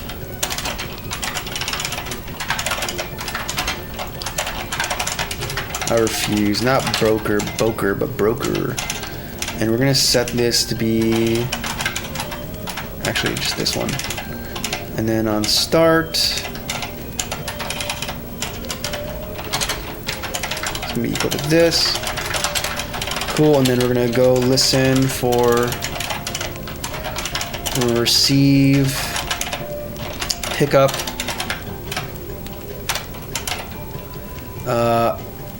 pickup, yep, and then it's gonna be health, and then we're gonna listen for this, no, not subject, we're gonna be subscribing for changes. Subscribe, yeah, perfect, value, and it's gonna be our health, whole health, plus equals X value, and that should emit everything to the UI so that now when we receive damages, it actually does this thing. And I also probably should cover this bug as well and have it add to self, or add to the game object, so that we don't have weird behavior on like scene changes and whatnot. Okay, so we're gonna just die, like get some damage. Massive damage, massive damage, massive damage, massive damage, and then we're gonna heal, and the UI didn't update. The UI didn't update. This is tragic. Very sad. Very, very sad. So why did the UI not update when we do whole health changes? We have whole health here, it's a public property. We have this get, we have this set. Do I have to actually explicitly assign the values? Is it like, I assume this is what it would do implicitly, but maybe it's not. Maybe it's a scenario where I actually have to assign it to whole health equals X value. Let's also check to see if it's even emitting that, because that's probably also the case. Ooh. Here we go.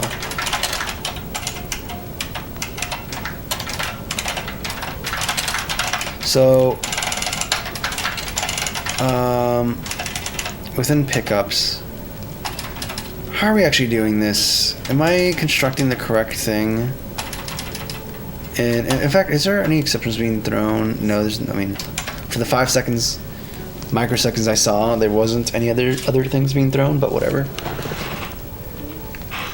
Yeah, I know it's called pick get. I'm gonna change the name later, or maybe never. Who knows? I know what's going on. Master crafter, I'm getting. Why always say you're getting? Just say you're going, dog. Just, why you gotta say that, man? It's, why not use UXML? Because it tends to have a less impact as general rendering. Also, I'm just not doing. I just kind of don't want to do that.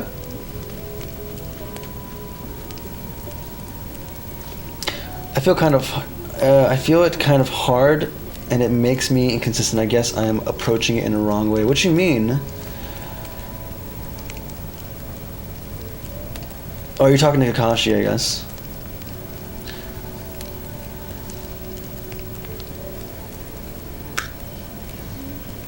Also, what's up, SH2M? I don't know what's going on, but I love the vibe. Thank you, man. I appreciate it, dude. Welcome to the stream. So, what is a gamer to do?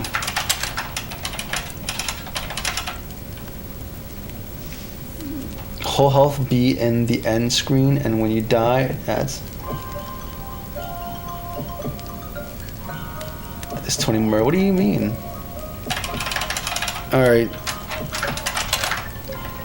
Time to not look at the. Time to stay in my lane and just focus on what I'm doing. So, I think it might be due to, let's see here. If the game view, we're looking for health update. It's going to be coming from the player, and then it's going to be coming from somewhere else. From yesterday, yes, we did. There's some additional things I'm going to do, but yes, it's working now. And I'm doing some additional stuff to make pickups work. Yeah, this is a pickup class. Let's make sure that we have. So this is for the visual representation. On init, we have the subscription for on pickup, and then we have this variation that's happening here, which is just value. And I made sure to assign value correct, or did I comment that out by accident? Ooh. Oh no, but value is passing through here, so it's assigned somewhere. Yeah, here, pickup type, pickup value, perfect, and then we do the representation there. Okay, beautiful. So we got that going for ourselves. If we have that going for ourselves, let's go back to our model, quote unquote, which is going to be. Let's see here. We have, what is it called again? Game board, I think. Yeah, because I'm pretty sure we're going manager. There we go.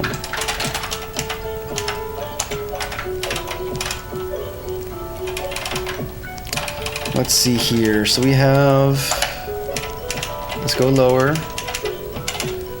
Okay, cool. And we have our coin and health pickup. Yeah, so this should be a health pickup. Cool, we have that working. And we didn't get any arguments out of bounds exception, so I'm assuming that's correct too. I kind of want to make these terms more specific as to what pickup we're dealing with here. So like, rename this overload. It'd be pickup to make sure I'm explicitly creating this. But honestly, it's going to be very similar implementations. Like, it's going to be largely the same thing, just pass. Oh, we're passing in a coin type instead of a health type. So we're incrementing. So we're probably updating something in the background. I knew it was something in here. So I think I initially intended this to be coins and not health. Perfect. And then. Cool. When we do create health pickup, what happens here in the game object side? Okay, cool. So that's exactly what we're dealing with. It also might not be super visible because we're only passing a value of 1, but I think we have a value of like up to 100. So we're gonna just add an extra 0 here, and then we're just gonna run it.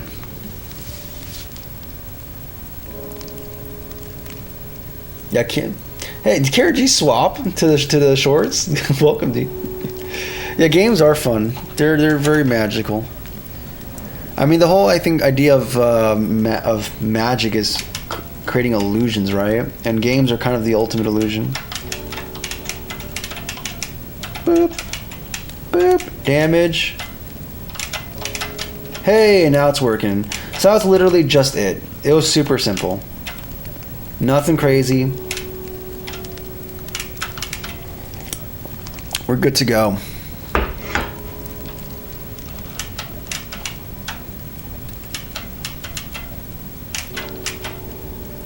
Now I'm gonna have to deal with the shader issue in a bit, but that's neither here nor there. I'm just very happy with this.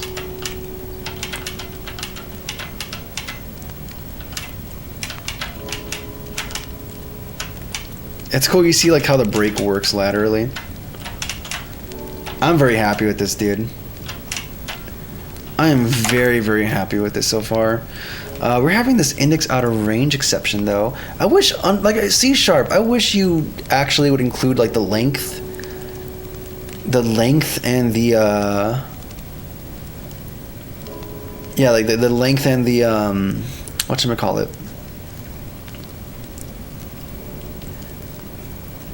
Yeah, the length and the index that causes an array out of bounds exception. I doubt is this, because I don't think we're far enough to be causing it. Oh, actually, we probably are.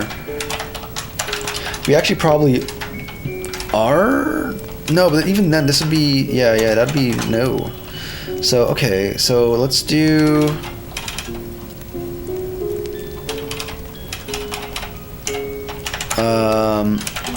model.length, and this is inclusive, so I think we're gonna do -1 to be on the safe side. Or no, it's exclusive because we're using that as the upper bound, I believe, for buffer end and buffer start.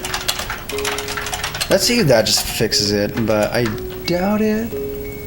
But actually, maybe that might be the issue, because keep in mind the spacing for everything is much further away than it visually represented, or much closer than visually represented, because we're doing this extra spacing coefficient.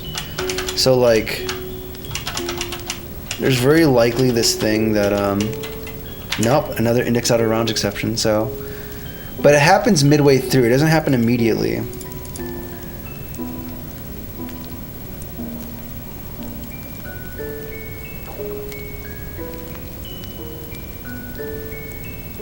Oh, and it's still happening here. Okay, cool.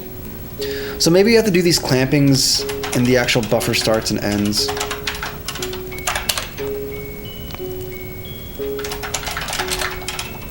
Oh, you know what? As well, we have to, because this is no longer directly mapping X to X, because we're adding the spacing value, so we can't just use this position directly. We have to like do like position divided by our spacing value. That's probably also part of it. So we have to move this bounds check to be within here with buffer start and end. But we also have to make sure we add this cell space board cell length here, because that's going to dictate. Yeah. Okay, I think I understand. I understand now. So we're going to do this here. We're going to do this.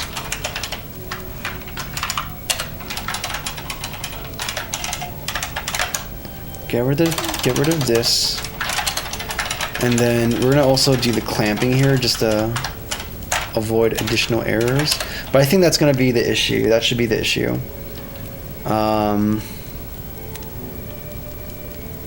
Yeah, and then here we're just going to simply do math f max,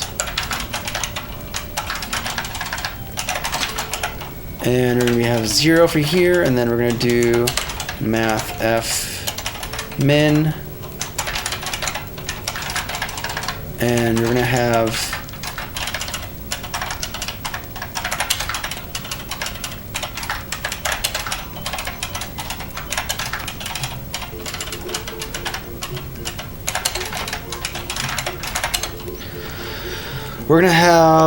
model.length, and I think this should be good.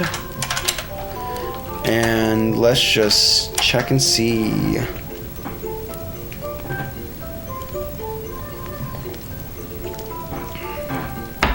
Okay, let's run it. Let's see how this looks. All right. So if we don't get a argument out of range exception, I think we're good. I still want to speed this up because we don't have to do this view check every single frame. It honestly just has to happen like every couple of frames, though I don't like how chunky that is.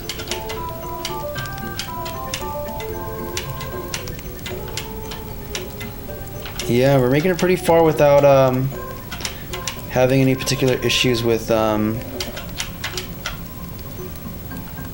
without having hit something, but without having that exception pop up. So I think my understanding was correct here, and it was just that the representation was convincing enough, not convincing enough, but obscures. Well, I think it's not obvious because we're not doing our object out of view recycling, and if that was the case, we would have like lost most of the objects way earlier on and have them not be visible.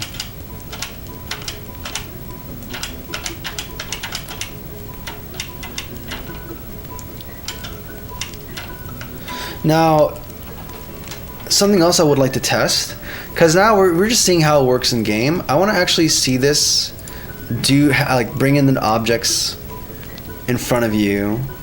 We can do this two ways. We can have like the game view and the scene view side by side. So like if we go to game board here and like zoom out a little bit. So we can see how many objects actually exist right now. Way more than they should. It's like almost all of them. Yeah, no. No. And again, I think it's due to this. First of all, it's gonna be like 50, and then we're also gonna divide it by the same transformation we did with the player. We have to do here as well, where you divide it by board cell length and board, yes, cell length as well. And now only the objects that are directly in front of you should be visible.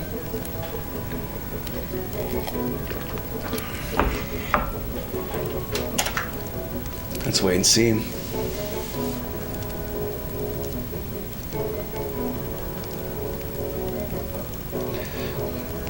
From Central America, good to see you.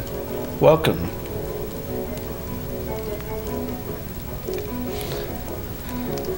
Oh, come on, why are we doing this? Let's recompile.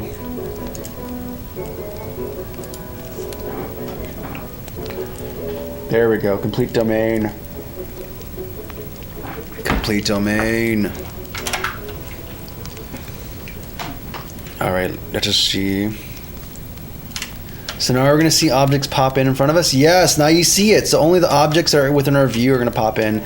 I'll expand this out to 80 meters again. But you see the idea working. Like, only the objects that are going to be visible are going to be popping in. Now we still have to do the other thing of getting rid of objects that are outside of our view.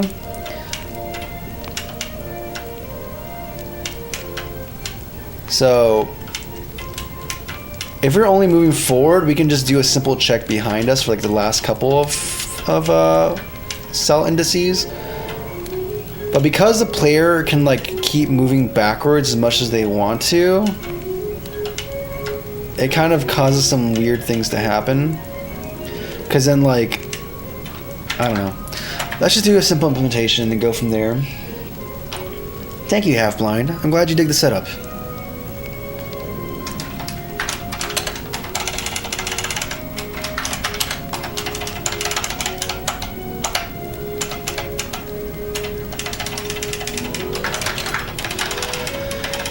Yeah, that'd be the thing. Like any object that goes outside of your view would be deleted. We're gonna make it be using. We're gonna use our object pooling system soon as well, but I want to get this just working first.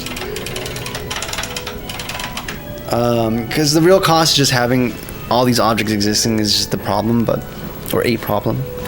I also want to make sure that we don't do these checks every single frame. But I feel like this is still kind of big, so we might have to break this to chunks in some way. But then the way we have designed our shader is going to be weird as well. So we might have to do our warning indicators in a very different way, which honestly I'm kind of fine with because this has been kind of just a pain in the butt. Like just sticking a quad in front of the object is like so much easier than what we did. So yeah, we're gonna figure it out. We're gonna see. We're gonna figure it out.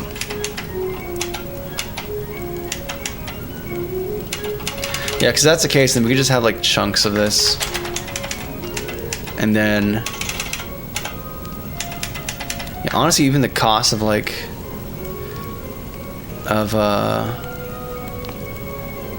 I mean, it might depend. We might have like a lot of objects too. So right now it's a very sparse example where it's just one object per row, or per column. But we're gonna probably change it at some point and make it much more crazy.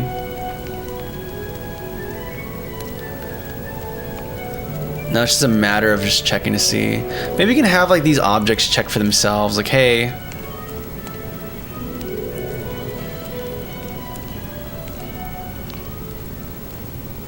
yeah. Honestly, I feel like cheating a little bit and using burst compiler, or using the burst compiler in the job system. Just to have this check happen real quick and just do your thing.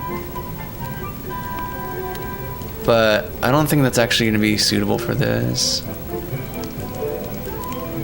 And also, if I need to do that, then that means there's something more fundamental wrong here, I feel. Yeah. Dun, dun, dun, dun, dun. Let's see here. Are you winning, son? I'm trying to win. No, I haven't played Dave the Diver, though I've heard it's good. If you like to build frameworks so you can design stuff in editor, if you prefer just individually programming features. Honestly, I just want to move to like half blind. The goal is like the next project I work on is gonna be in my own engine. Like I just want to go back to that project. I keep saying it. I'm sorry for the people who are regulars here and you keep hearing me complain about that, but I really just want to leave Unity and go back to working in C land. And just being in control of everything. I don't want to do this for this project though, because this is like an Android project, and I didn't want to, within 3 weeks using your own engine, I didn't want to have to spend time trying to figure out how to also deal with Android in the C or C++. I don't want to deal with that, so I was like, all right.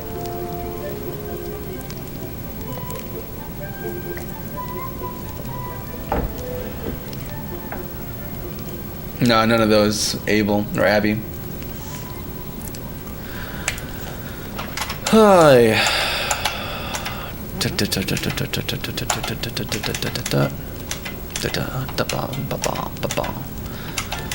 So let's see what tricks we have here to make. In fact, let's just profile this to see like how much time this is eating up. And maybe even see like specifically where it's even happening. Start sample or begin sample.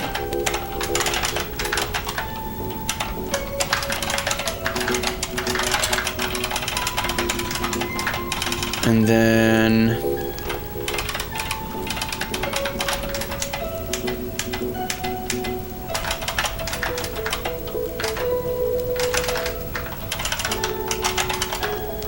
sample. And this will be the end of the frame.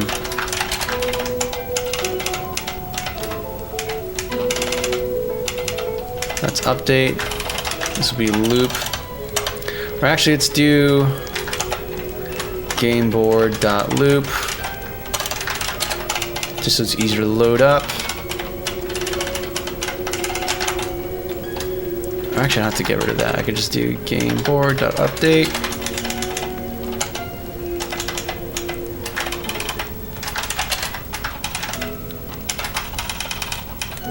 Compile, man.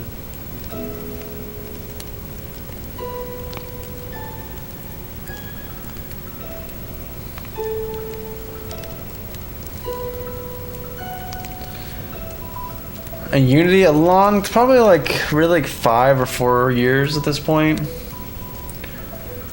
That's kind of where I'm at right now.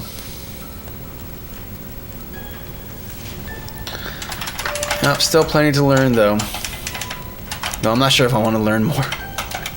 We'll see. I might even do further like breakdown of this, but to see how much of the frame is occupied by.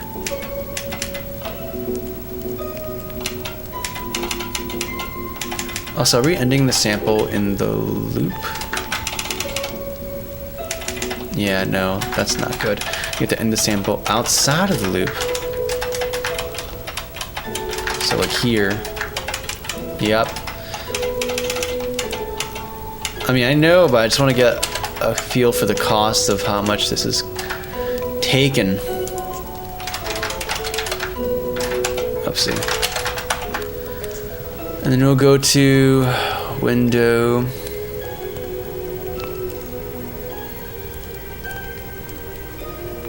It works like witchcraft. It's kind of crazy because even the more I learn about computers, it still feels like witchcraft. Like even when you learn about when you learn about computer architecture and organization, and you start learning about even the basic foundations, how they build, it still feels very magical that we just get this rock to think. And then if you get a job working in high frequency trading, then you also teach this rock how to be greedy. Like you imbue greed into this machine. It's gnarly, and it's kind of crazy because like it's so much that's like it's almost impossible for any one person to have like this full scope of this,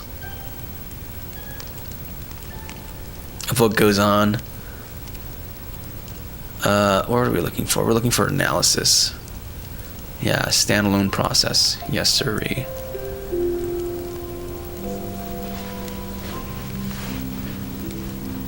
What's up, Dr. No? Windows 10? Definitely. I'm pretty sure C++ was used for a lot of Windows versions. There's a lot of C++ and DLLs in the kernel, I imagine.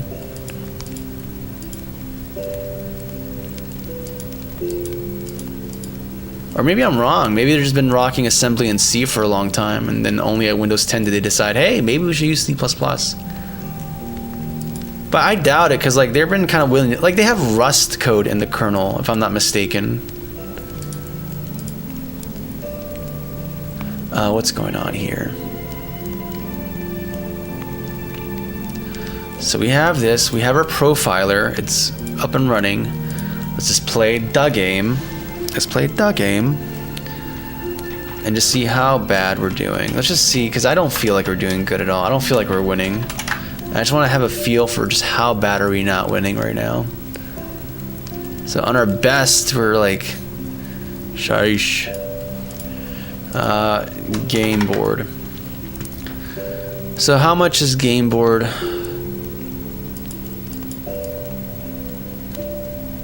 Oh? It's taking like 0. It's not actually like how many?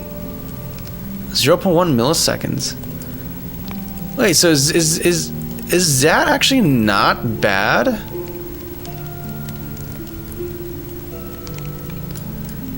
Because I'm looking at game board and it's actually taking very little frame time, except for like maybe some garbage. This one takes like 0.35 milliseconds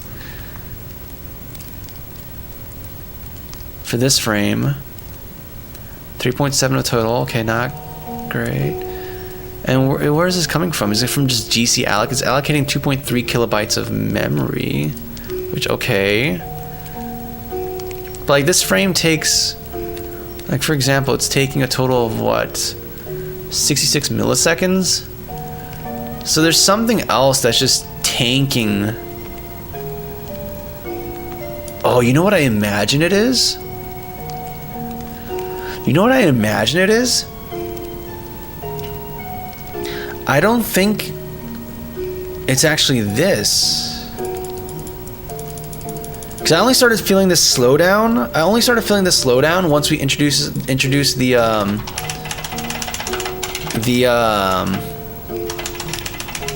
pickups. If I were to remove the pickups right now, I think I might know what exactly it is, and it's something I implemented for convenience that was not designed to handle the load I'm putting it on, or putting it through. Okay, so our optimization did work out actually. Where is it? Create hazard. Where's our generate function? Here we go. So generate pickup. We're gonna get rid of that. We're just gonna return or continue. Like, hey, you want it to generate a pickup? No, we're just gonna continue working on. So let's see if frame rate improves. Where do we like the worst case scenario, or like on average it's like 33 milliseconds. Worst case is like 66 milliseconds. Average of like 33 milliseconds, and the best is like 16. Is that what it's saying? Is that How are these averages working out? Because I'm seeing some frames where it's not. But we have like, let's look at the numbers. Let's look at the numbers. So this frame is taking about what? You're taking about, I can't even see it that well. 0.16 milliseconds I'm seeing here. No, 1 point.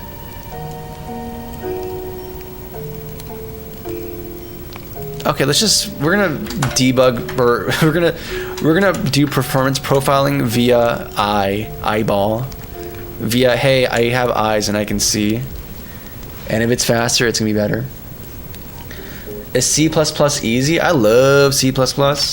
Actually, not really. Not for like the reasons you think. Okay, this feels still kind of, well, it's still spawning. It didn't recompile. It didn't recompile. Re-import. Yeah, I like C. I like C a lot. If I use C++, I'm gonna be treating it like C, and just with function overloading and operator overloading. Okay, no, it's still.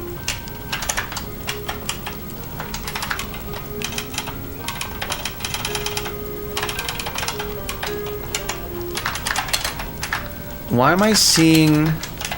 Okay, there we go. I was like, why am I still seeing that should not happen. I should just be seeing pure hazards, not any pickups. Or no, I should be, yeah, no pickups, yeah.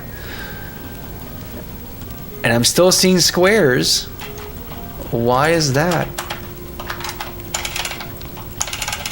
Do I have my build function incorrect? Is it creating health pickup? It's gonna do this. Hazard, it's gonna create this. And then in our level generator, it's just gonna create, we're not gonna create a pickup, and instead we're just gonna continue on our dandy way. Otherwise you create a hazard, and that's just gonna do the thing. Okay, that seems right to me. And then a hazard should, oh, it's creating health pickup. Okay, so that's, okay, simple bug. So let's see. Now we're gonna do the like debugging via eyeball. And it's either gonna be much smoother or still pretty bad. Okay, so I'm wondering where, because the actual iteration is pretty small, but this feels laggy. So if this is not happening from here, there's something else that's like spiking it. Because like, unless maybe I have my profile samplers set up wrong and we're exiting a little bit early. Okay, so like what, we set this profile sampler up, gb.update, and then we do stuff here, do stuff there, and then we begin sample GB loop, go through here, go through the full game loop, or the iteration loop, and then this is gonna end sample for the inner, and this is gonna end sample for the outer. That seems to make sense to me, but let's say maybe I'm doing something dumb here. Let's just get the full output of update. And if it's not this, then I'm pretty sure there's something sneaky in here that I'm doing that's dumb and it's kind of tanking things. In fact,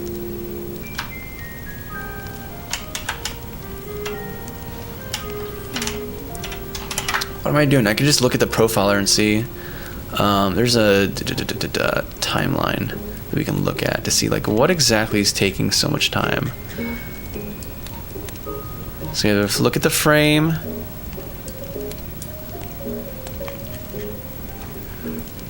Camera renderer. Because this game has felt smooth before. Let's go to the extreme examples where like it spikes up like crazy.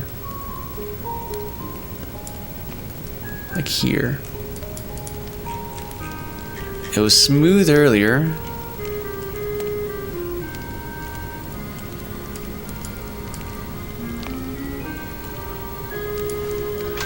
Saying something about graphics here. Player loop, camera render, camera image, graphics blit, render texture. Is that from the shadow thing I did before? Yeah, cause you look like even further here.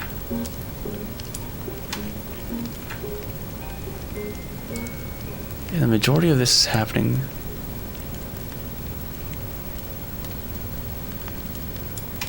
Okay, let me disable something real quick, just out of curiosity.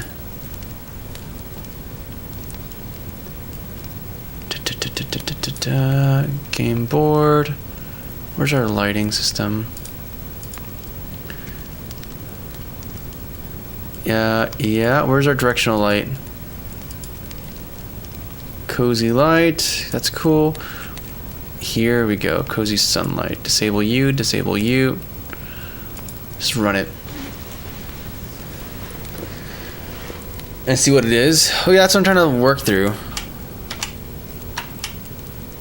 So yeah, it's definitely not what I had suspected here.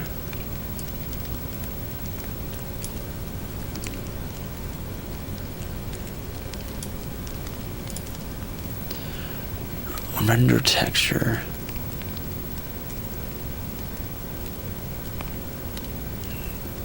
Temp buff. Okay, let me just check to see if there's something on scripts, because if we saw it be way smoother at some point, so either it's like maybe my computer's struggling. All this is in the other category. But as far as like script, so it's nothing in our scripts. That's the weird thing. That's the crazy thing. It's nothing in our scripts. So there's something going on here with the camera render texture. I'm assuming it was like a command buffer thing I had set up for getting particular data. But even then, I've used that in other contexts, and it's not that bad, or it's not big like that.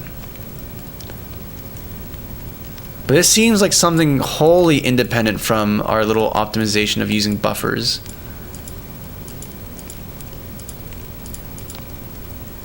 If I get rid of this other category. And then rendering takes up a significant amount of time too. It takes up like 12, 14 milliseconds. Which is pretty nuts as well. You're not nuts, but proportionally compared to everything else, it's like the bigger size of the pie. It's very odd. I kind of want to try this out. I almost kind of want to build it and try deploying on my. No, there's no.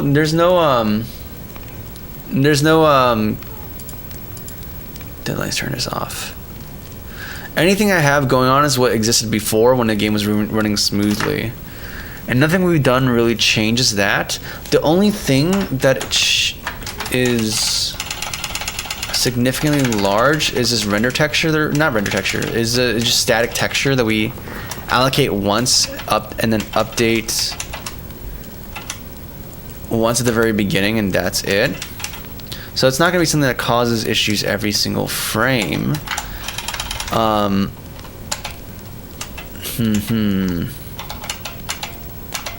Let's see here. Yeah, default generate, draws to texture, and it does that here. Like if we get rid of, allow this texture writing, and then try this out.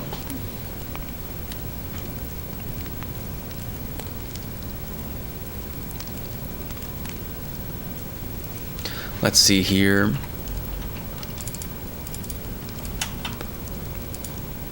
Oh, compiling domain, or completing domain.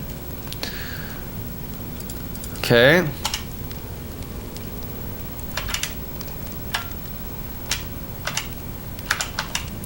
Maybe it's also like my computer's on a different load today too, because we're streaming to 2 different platforms, right? Or not platforms, but we're doing 2 streams, which is different than our usual. But I'm pretty sure we saw this be smoother earlier. But maybe that was like a... Huh. I wonder. Let me try something.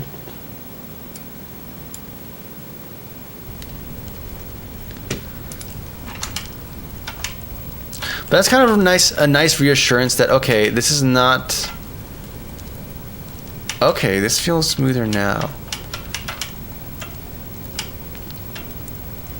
Is that a tab with like a big video loaded? I doubt that would impact things, but...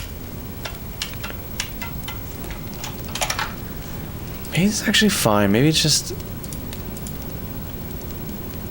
Okay. Oh, you know what? I was loading... oh, you know what? This is an old... That wasn't recording the current play session. Ooh. So I probably was looking at an old play session. Okay. So what's going on here? Should be play mode. It's pause right now. Yeah, it's something else. Okay. Okay, we're getting a different picture. Okay. And now it's like showing what? First is clear. Let me go back here. Let's just press play. Okay. Oh, come on.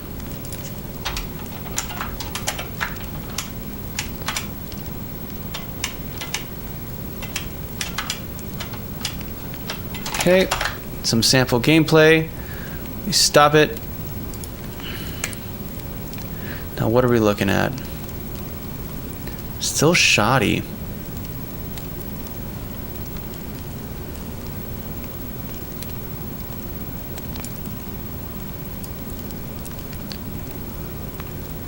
Nothing on the scripting side. I might have to check my cameras. Also, did I get rid of...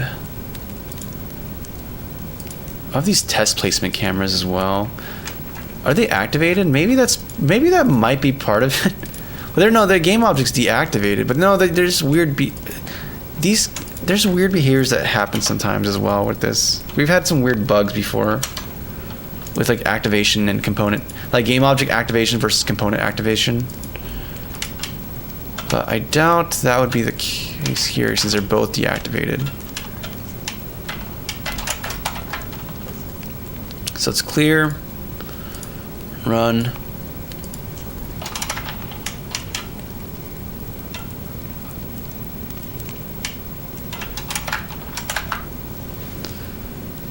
Okay. In fact, I should be using the FPS display.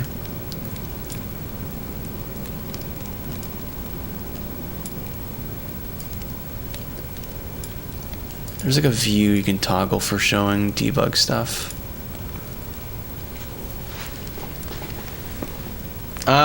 Kind of, but also not. I have my own kind of lighting pipeline. But I've used it for other games and it's never really posed an issue like that. Like the whole point is it to be kind of lighter in a weird way. At least in regards to shadows. But yeah, again, we haven't touched that. So maybe it's just my system's under bigger. I don't know. That feels so not right though in my brain. That does not feel like a valid excuse for this. But then again, it's been kind of sporadic today. Maybe I just save this for like inspection off stream when I'm not broadcasting to see if maybe that has something to do with it. Because like if we check HTOP,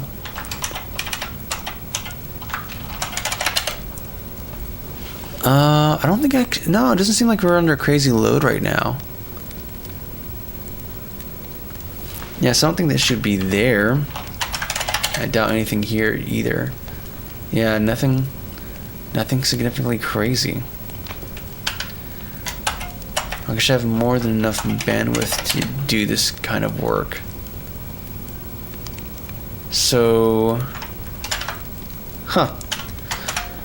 this might be a point of extra texture. Resolve AA. Is there like anti-aliasing for this camera or something?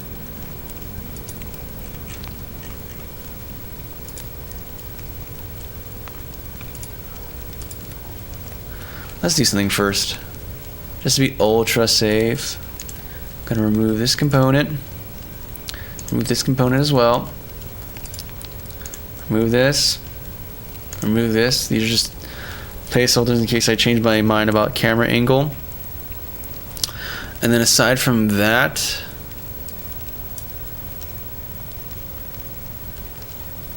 I gotta say it's kind of a nice relief though that we're not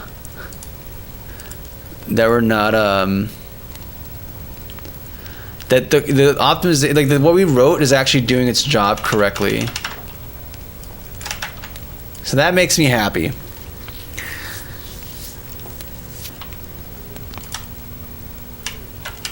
And then stats. How are we looking in terms of stats? Yeah, it's like very shoddy. Sometimes it's like 70 FPS and then dips down to like 16 FPS.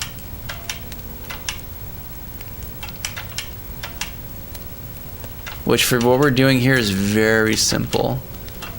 That doesn't feel quite right to me.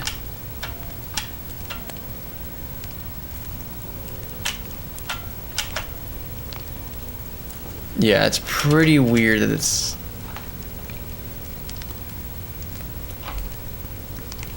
that we're having these performance issues.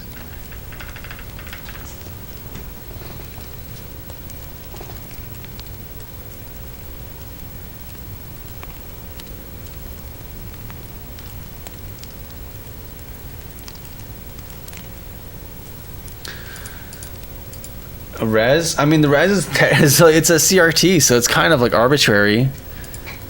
I'm just using 800 by 600 right now, but before I used to use 640 by 480.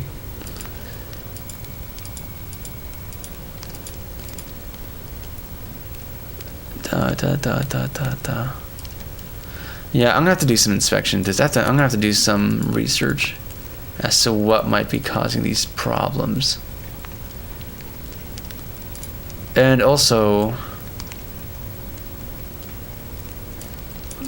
what's going on here? Yeah, that's minimal. That's fine.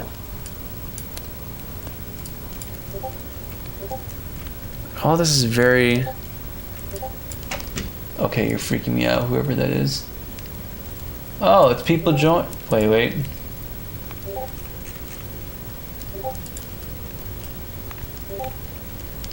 Where am I getting these notifications? Oh, stop. Okay, you're getting muted, dog. I'm sorry, dude. You're not doing that. Goodbye.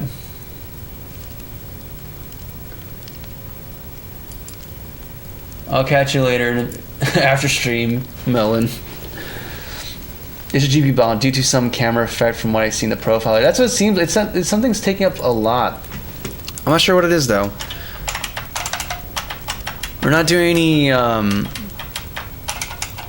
like no screen processing is happening here. I got rid of like we have another game that's using the same exact tooling that's like doing a lot more extensive things than this. On the same machine as well, and while we're streaming, and we're getting good FPS while using it. So I am not sure what it can be.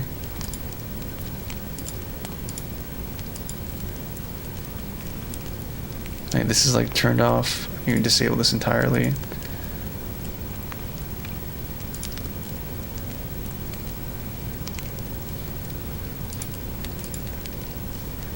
Yeah, everything of significant logic is here, so. Play grid. Why do you have multiple play grids? Okay, get rid of that one. We don't need. Which one's the one we're using for our application? Playboard is that one. Okay, so we can get rid of these. Delete. Delete. Where do you exist? Delete. Okay. I mean, I highly doubt that's the issue.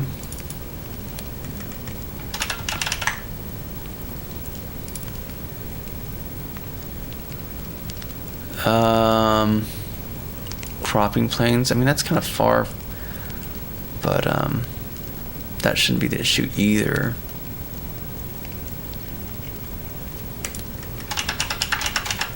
I almost feel like shutting down Unity and restarting it. Oh, you're not allowed to. Oh, how come? What specific policy? To use Unity? Nah. I'm not using Unity. I'm not paying to use Unity. Did he get me? Did he realize I've been doing so much without paying? I'm gonna just close it. I doubt that's gonna. I don't know. Unity's weird. Sometimes that fixes things. Not usually on runtime, but hey, why not? Why not?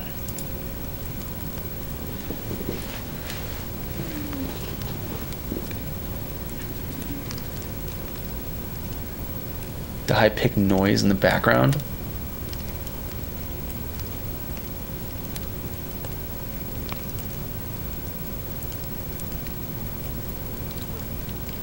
What high-pitched noise? Like, is it from the mic? Like, I have an EQ I can use here to filter some stuff off the top, but I also have like my digital audio workstation that I can do some stuff with. Not a workstation. My interface that has like this whole console thing on it. Hey, good to see you, RX Faction.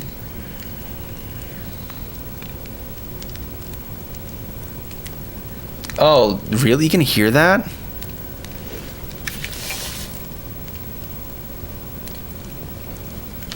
Or is it from the radio?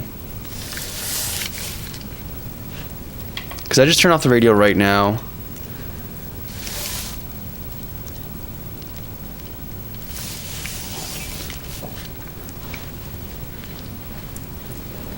Oh, Tamirko, welcome back. It's been so long. Good to see ya. It's a high B note. That made it worse? What do you mean it made it worse? I turned it off.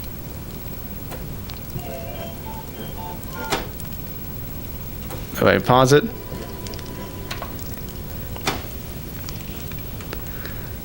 Like, this is purely just subtracting sound between empty static and that.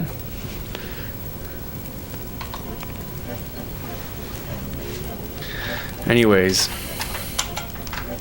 I'm gonna ignore this for right now because it seems like at least what I implemented is actually good. Oh my goodness, what is going on? Why is this like lagging out? Alright, we're just gonna open up Unity Hub. Just gonna pretend like nothing is wrong here. I would sure like to see. What? This is a panel? I can move? Okay, whatever. In Unity Editor? What are you talking about? Oh, is it opening right now?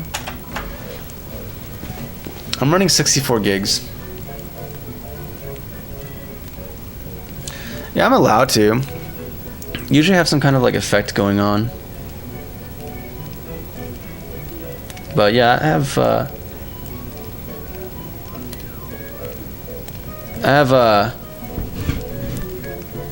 some Nintendo music in the background usually. 1,000 to 1,200 hertz range.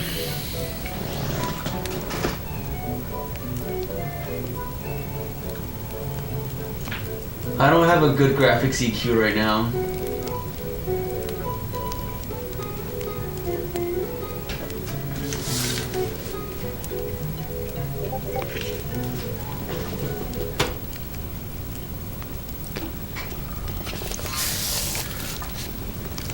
Let me know if turning off the radio fixes it at all.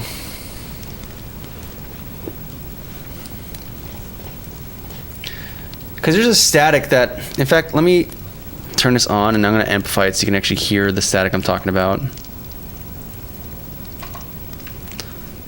1 second. And let me also put my CD player to charge because it's dying right now.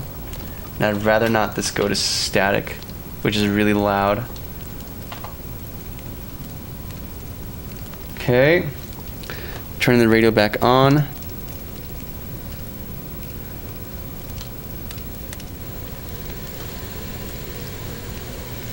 So there's this. No, I'm not talking about the music. I'm talking about, because this is an FM transmitter. I'm using an FM radio signal from my CD player to the radio to receive the sound. And it's not ever perfect, so there's always this background signal that's going to be present in it. Right now I'm amplifying it because I turn off the music, but boosted up the radio itself. But if I turn that off, or if I actually turn it off entirely, that should go away.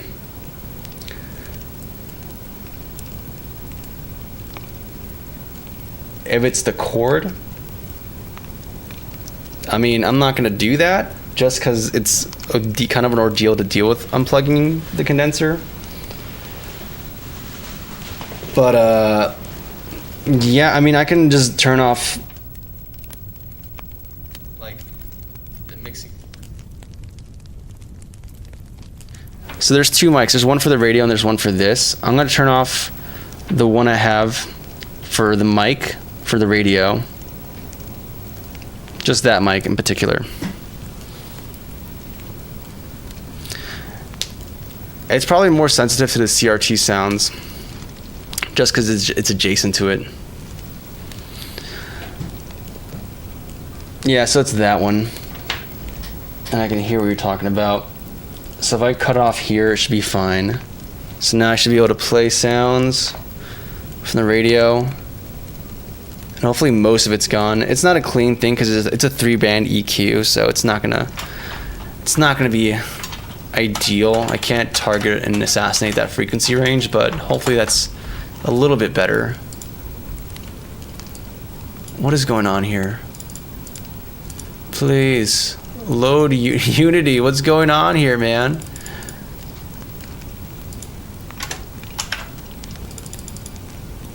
What is going on here? It is, yeah, turmeric. It's not cheap. I'll say that. It was completely gone for a sec. I just EQ'd that top thing.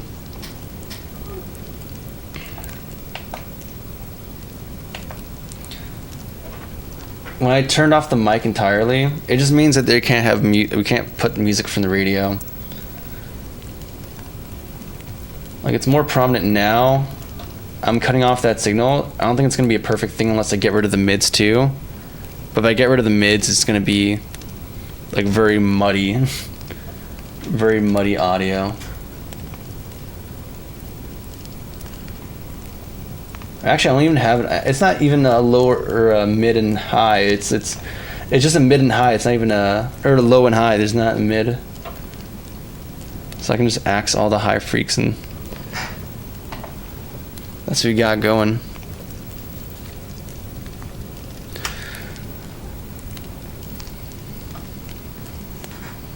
Oh well. Maybe we'll live without music for a little bit.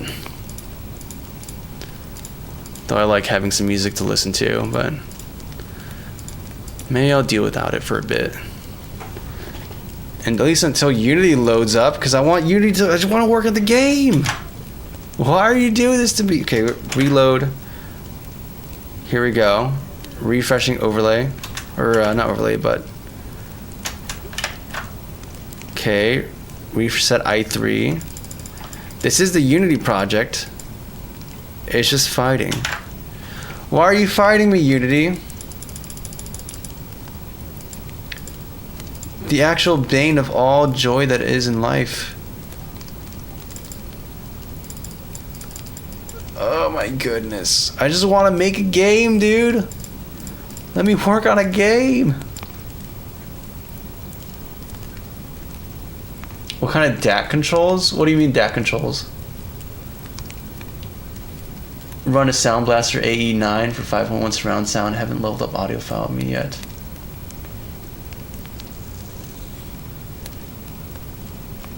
Two material swapping every free. 3 terrain. There's no terrain. Shadow. I'm ruling that out because we're doing the lighting ourselves.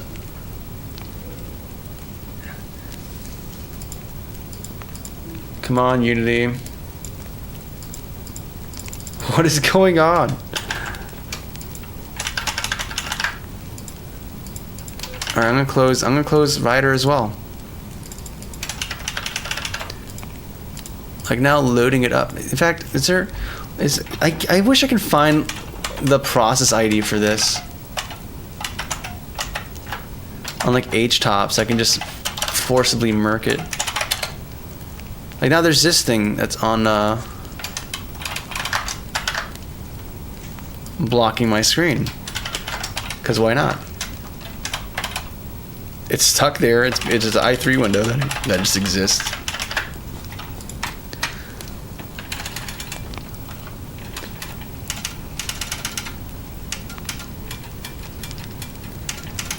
No, so the red triangle is a vulnerability that was found in that version of Unity.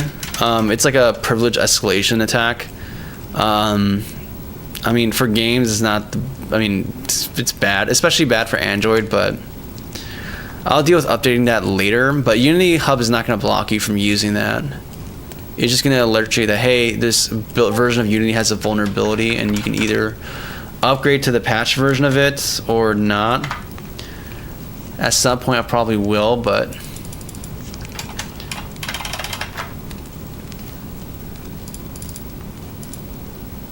that is like ridiculous. What is going on here?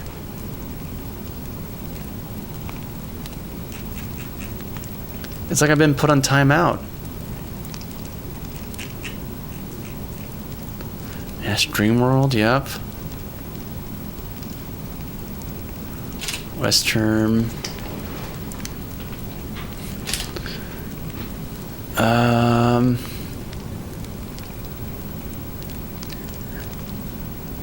I mean, it's all Firefox there. Here, okay, so Unity bin. Okay. So what is this going on here? ID 950. No, is that the ID? Or did it change? It's changing.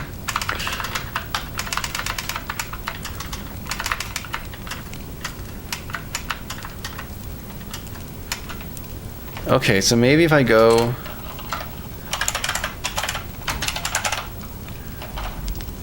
out of the way, Mr. Ominous Black Box.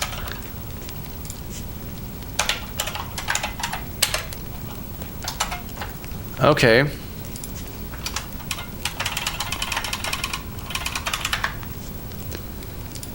That's Unity Hub bin. Never mind. Let's try that though. It'll kill all child processes as well.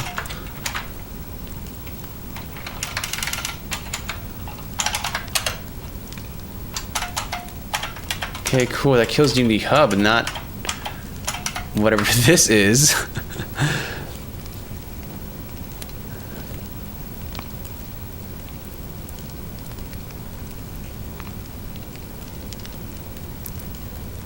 Okay, Unity editor. What are you?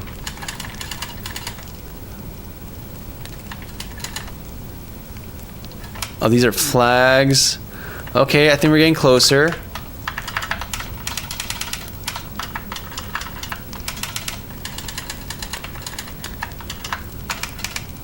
Is it actually using the whole?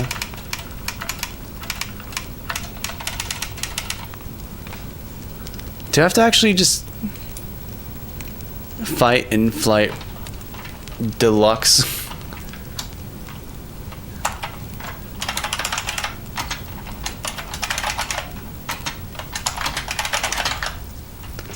Again.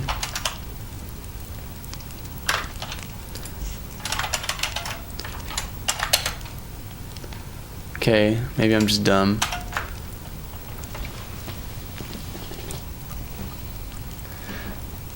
Past 8 days right now. We're on day 8. Thank you, Apex. I'm glad you dig the lighting. Under a weird random ID. Great. Unity, I don't have time for this. I just want to work. I just want to be productive. Let me work. That's all I want. I can't even kill you. What is the deal? Okay, so I'm blaming Unity for all this. Okay, I need to learn how to use HTOP. Is there a way to like... Yeah, F9 kill. Okay, cool. All right, here we go. So we're gonna select you. No, select you, and then where's F9? Stop moving.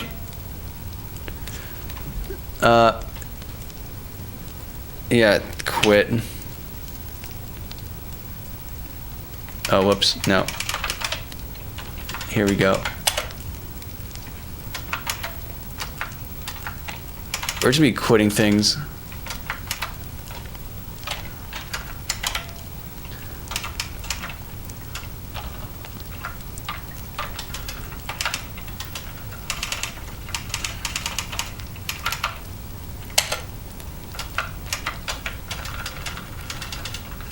What can a gamer do?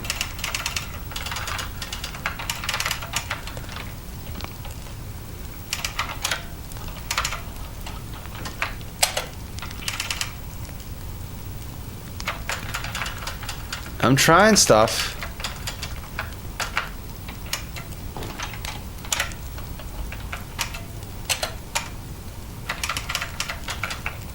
But no cigar.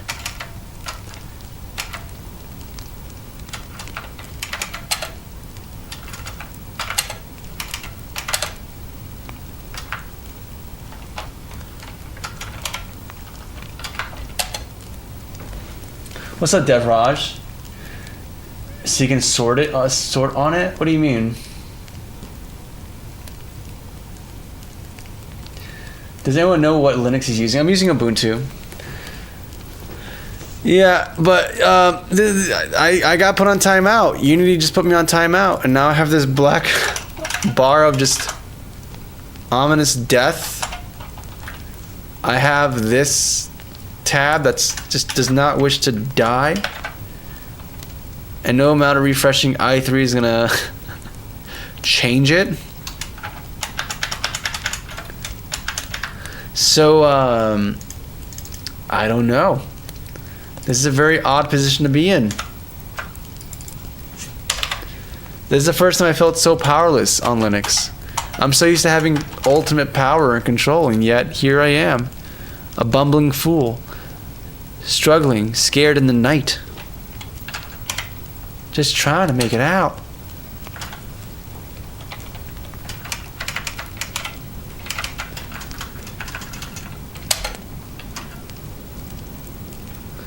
Am I not selecting the correct thing? Maybe that's what's going on here.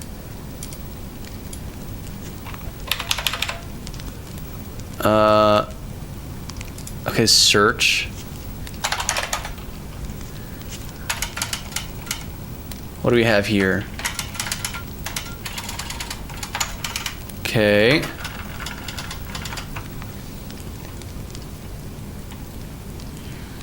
Will it take you back to the Stone Age? Apparently. Do it. Go to Vintage Fest. You'll find this keyboard for dirt cheap. Or at least usually. It might be going up in price. I got it at a Vintage Festival.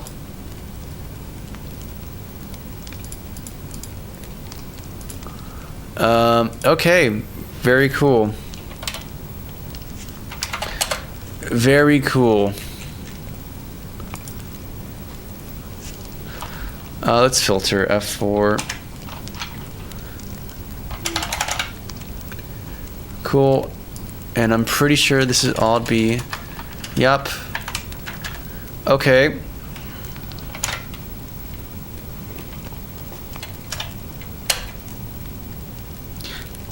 Hey, we did it! We did it! Ladies and gentlemen, we killed it. I just had to figure out how to do stuff, but we killed it. Well, let's go. I think it's the only time in my life I'm gonna be very happy about killing something. Okay, and now we can open this up. You can open this up, and it's loading.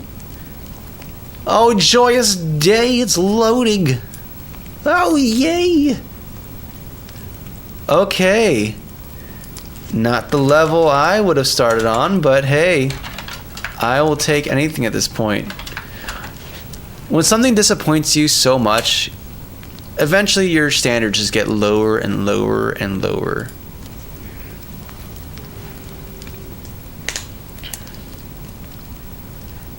All right, let's see this. Okay.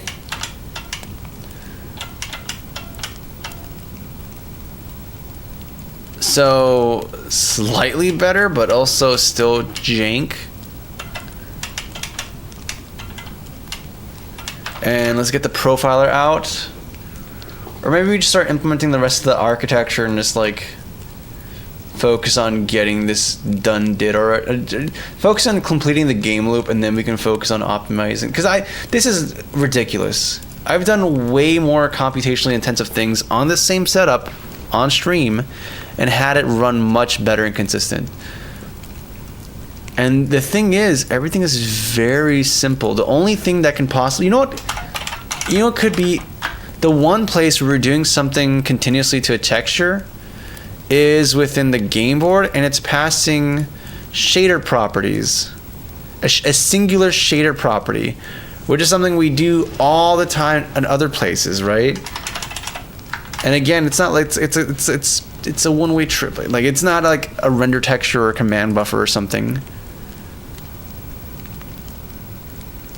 Like, let's just go. Nope. Whoops. I meant to go here. Update.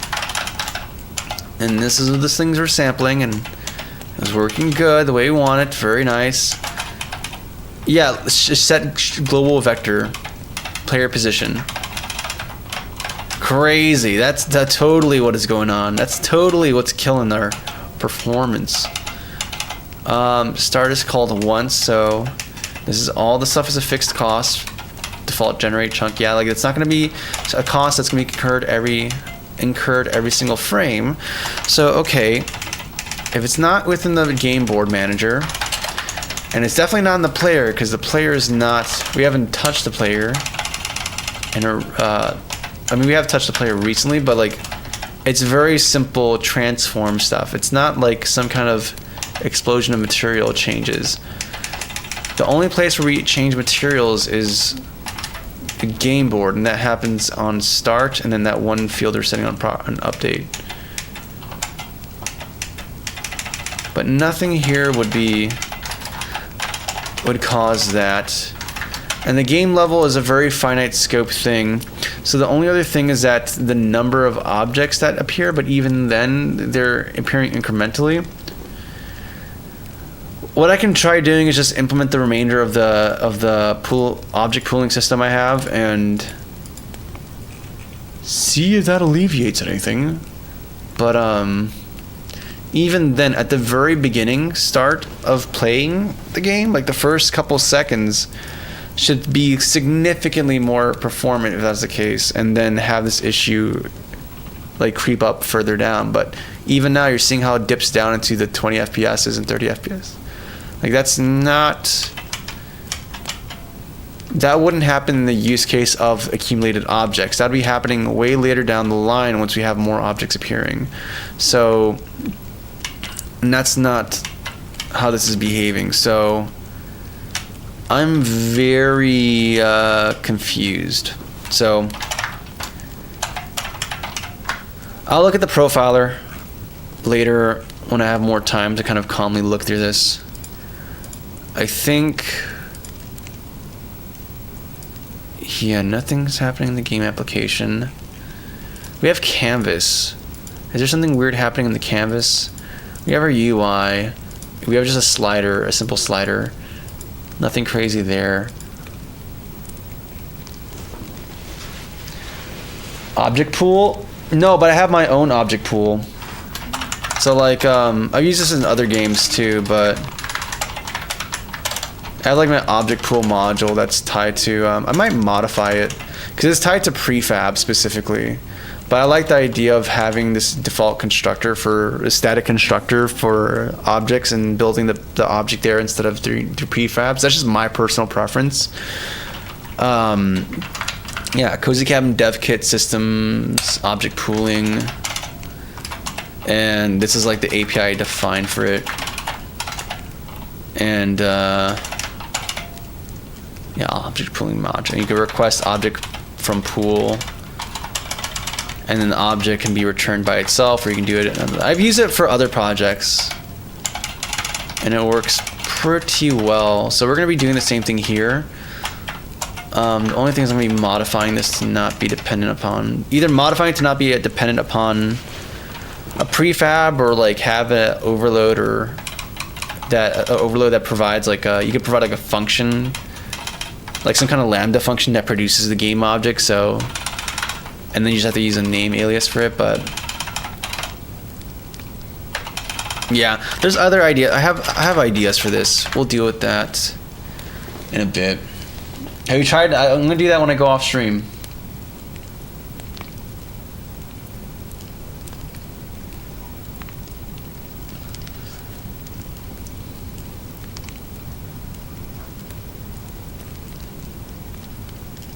Yeah, I like that too. I like fixed allocations for things. That's how I'm allocating with this, is a fixed allocation.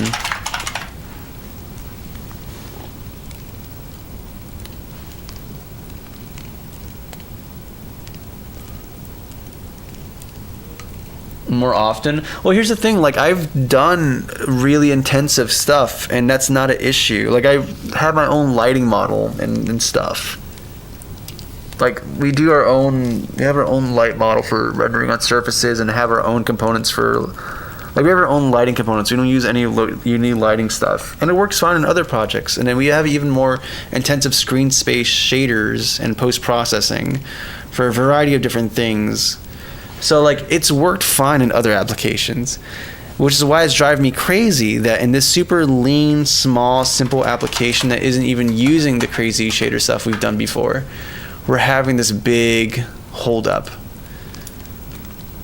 In fact, let's just check something. If I just go to shop, if we go to shop,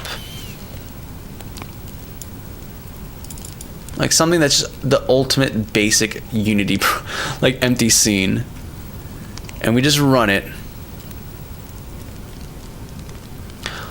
Okay, this is a static scene. This is a static scene. No objects are moving, just a few UI elements. In fact, let's even go into the hierarchy real quick. Let's just look at what's going on here. All static stuff. There's nothing happening in update for anything here. Nothing is changing whatsoever. There's no custom shaders, nothing. And yet we're still seeing shoddy, weird, bad performant FPSs. So this leads me to be, I'm inclined to believe this has not been my issue. This has been either something with Unity or something with the current state of my system that's causing this to happen. That is what I'm gonna say. Because the fact that we're like an empty scene essentially, and we're still having dips to the 10 FPSs is just ridiculous. And with a default camera as well, like we haven't touched this camera whatsoever. This is just the default main camera and directional light that spawn into Unity. It's the canvas. Okay, let's remove the canvas, because the other scene has a canvas as well. And let's see. Oh, look at that. Well, maybe it's from exceptions, because we just deleted the canvas, but that might have a bunch of logic in it. But yeah, we're dipping into like those single digit FPSs by deleting the canvas. So like, yeah, I feel very inclined to say this is actually not my fault. It's not your app itself. Yeah, thank you. Thank you. I was like gaslighting myself to being like, okay, I've clearly done something wrong. Maybe rigid body has a higher overhead than I expected, or maybe the object count I had was too big or whatever. No, I am right. My implementation was correct and fast, especially since we looked at it through the performance analyzer, and it showed to be like super fast. So clearly the move to having an allocated like buffer and then iterating upon that is not the issue. So like I need to play this off stream when OBS isn't running, because I'm pretty sure there's something else that's just like eating away. I also have like another application in the back. You know what? Maybe I should have brought this up. I have this like loading stream thing in the background that I have just in case, like whenever I want to pop it up when I'm going away or something. But let's just close this. Let's close it, because that's a separate Unity game. And I don't know, maybe there might be some weird commingling there. Oh my goodness, it was that. Oh my goodness. Oh my god. I'm so be right back. I'm going to the bathroom, guys. Be right back. I'm just going to the bathroom. 1 second. I'm just gonna.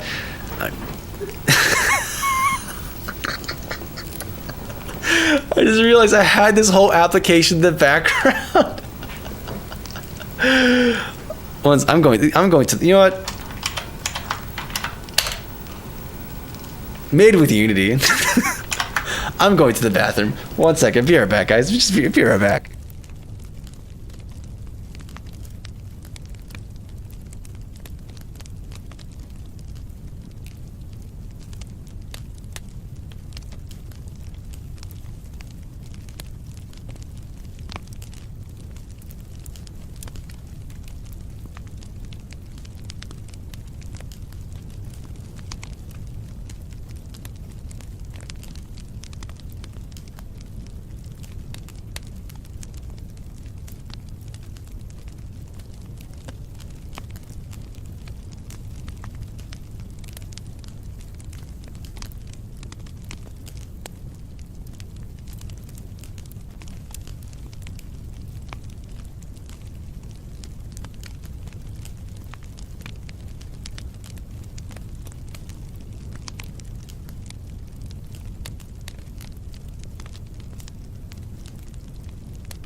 We can all agree that was dumb. that was. On the one hand, I feel like Rock Lee. Like this whole time we were wrestling with trying to like squeeze out performance, because I was like, I must have done something wrong. And it's like, no, I just had weights on this entire time. This background application that's been running. Deploy, design, develop, seek, destroy while not locking you out of essentials. Oh, brother. Still a chance against those fists of cozy. Is my microphone?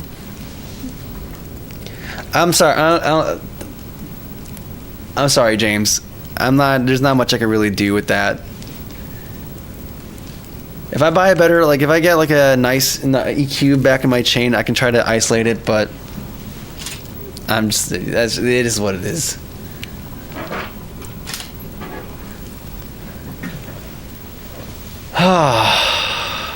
My goodness, dude. My freaking goodness. My goodness. All right, close this. Go back here. Let's play the actual level now. Let's actually play the level. In fact, let's even do the stupid humongous. Like we did 2,000, right? We went from 2,000 to 400 because I was like, that would take 5 minutes to complete that. But now, with this,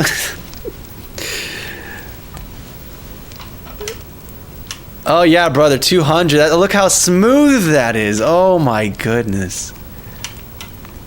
Oh, that's beautiful. That is splendid. Yeah, I'm not gonna disable it. We're gonna keep it. Okay, let's go back to our script here, and let's actually up the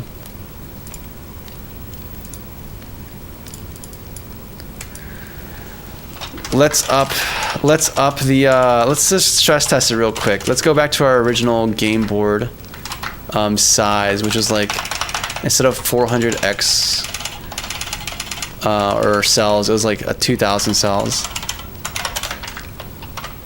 which like take 5 minutes to complete, but we're just gonna run it and see.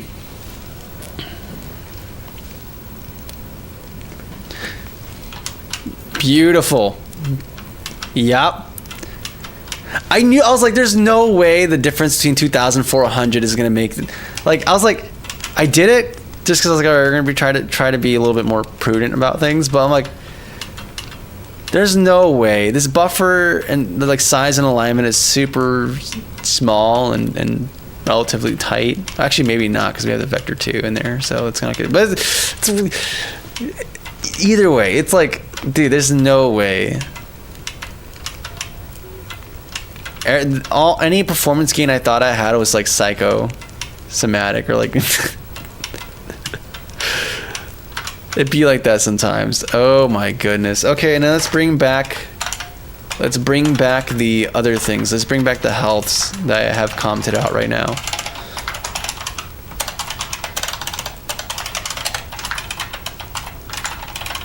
Yeah, bring this guy back. No. Here we go.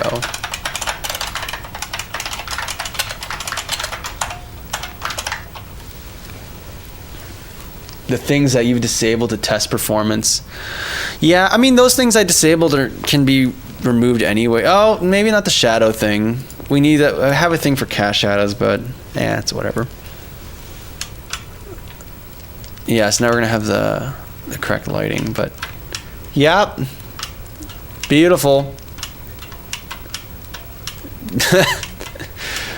And then we'll do the object pooling thing, because at this point we've already come this far, so of course we're gonna do the ding ding object pooling, even though the cost of just destroying and recreating these instances is nothing, or at least not that big in the grand scheme of things. But we already went this far to try to make things good. Why not just go the extra mile?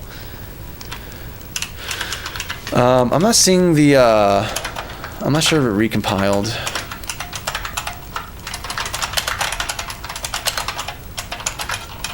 We have the create pickup thing. Yeah, it should be like 50%. So if it's not that, let me try reloading, re-importing this and see if it forces a domain.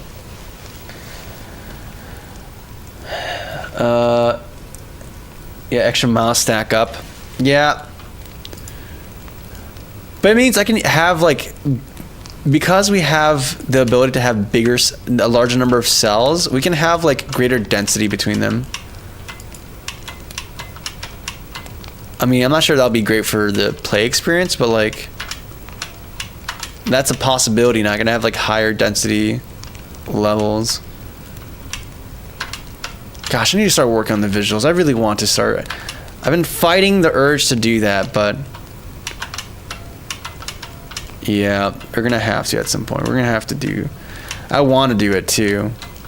I just know that I'm gonna blow the remainder of our time budget on just making things have a cool, good presentation. Oh my goodness, dude. So we can change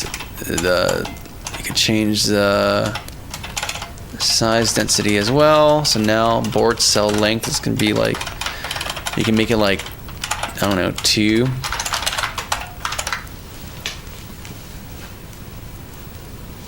Oh my, I feel so vindicated.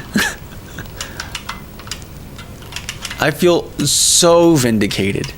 You have no idea how vindicated I feel. Yep. I'm gonna hide this off because I can just visually see that it's like running way smooth.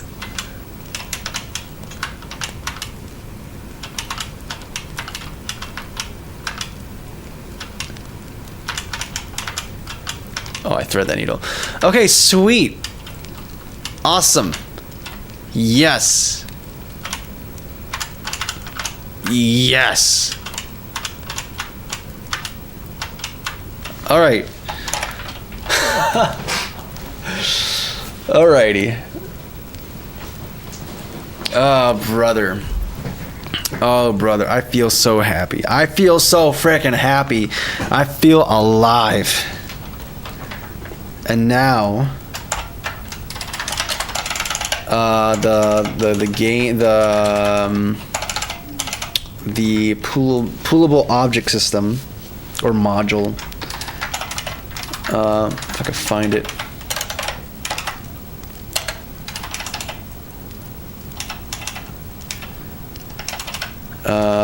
So we have an overload for adding new object to pool. So we're gonna be modifying this because it's like there's a dumb thing I do here where it's very much tied to resources.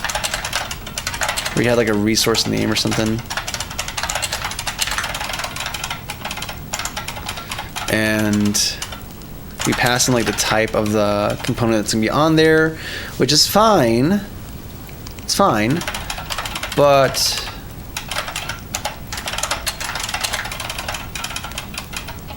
let me modify this. No.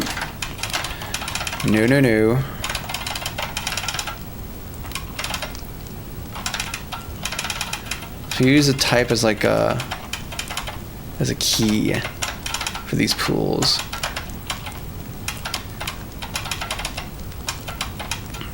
So now we're gonna have just one for pickups, one for hazards. It all makes sense.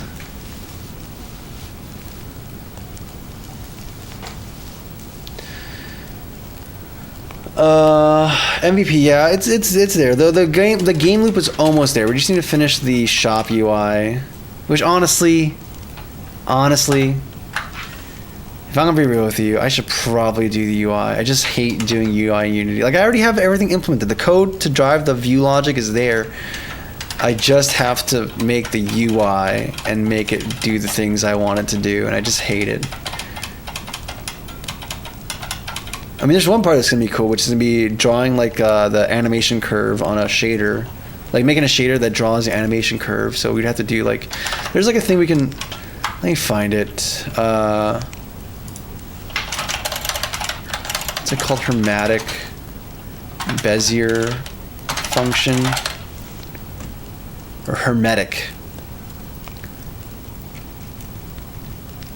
Yeah, Hermite curve. Because for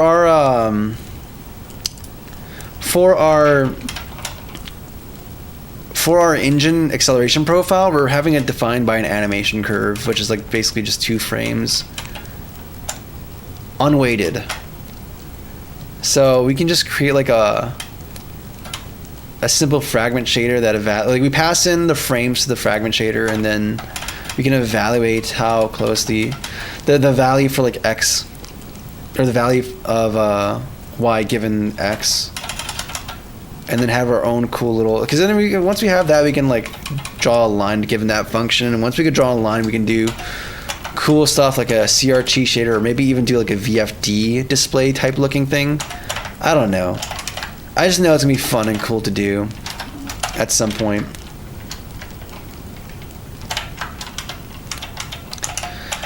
So we have the infrastructure there. Now it's just a matter of the presentation. Or not presentation. There's one little part of the infrastructure we need to finish, and then it's gonna be about presentation.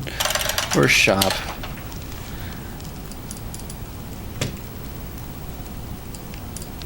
Get over here. Oh, we're already in the shop. And then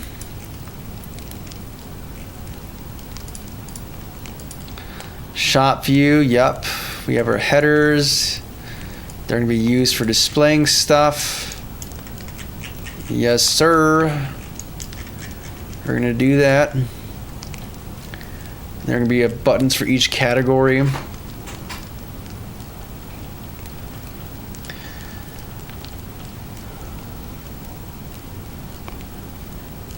Yeah, I have something for that range. I have it's like in the Xcali drawboard. Like we have this chip system where you can actually purchase, or like not purchase, but purchase. That's one thing you can do, but you could probably also find them out there. But you'd have these chips that have different effects, and you can choose one and activate it. So like you have one that stops and dilates time, so you can like slow down time, including the timer for the level bonus, and like allow you to navigate things when things get a little too crazy. There's the dashing ability just for giving you a speed boost, and there's like a phasing thing as well.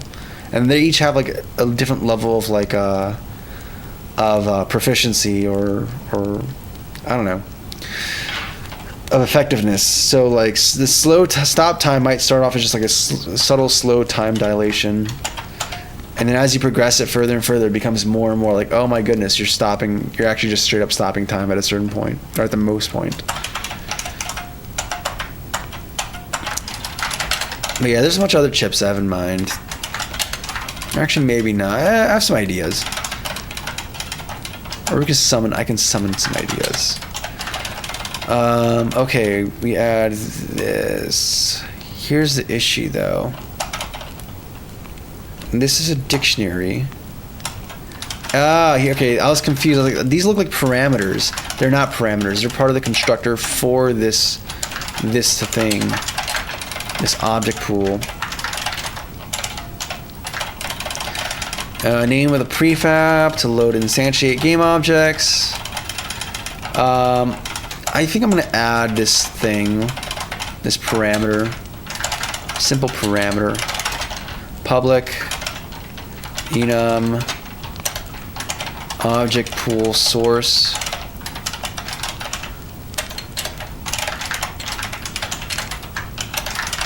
Honestly, I almost feel inclined not even to do this, but instead have it pass in like some kind of lambda expression in the constructor.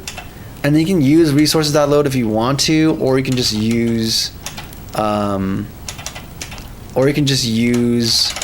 like some other like static function if you want to build your object that way. Because right now we have this constructor for an object pool that requires reference to the game backend and all these other things. I can maybe make like an overload or something.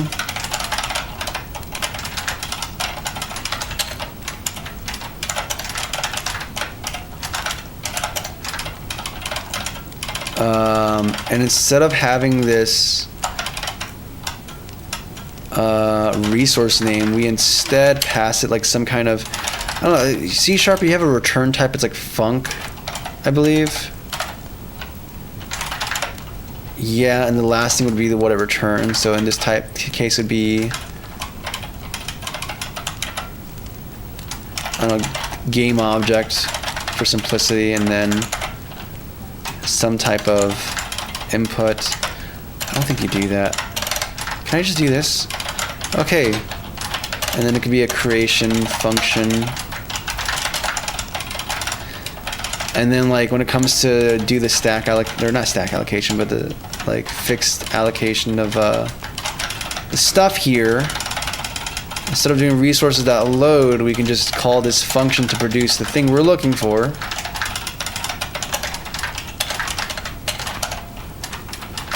Yeah, because resource name is not applicable anymore. But instead, we'll recall create pool object. Oh, don't tell me. There's like a further. Okay, no, there's just like a thing here. Yeah, so we have the resources load thing happen here. I think what we're going to do, because there's only 2 usages of this, we can make this explicit, or we can just have like some kind of internal mode of like, hey, we're either using a func or honestly, we could just do like a null thing where it's like func game object creator, and then this can be null, so that if this function creator equals null, I'm assuming you want to do the resource loading thing and do it this way. Otherwise, if you're not going to do that, then we're going to use the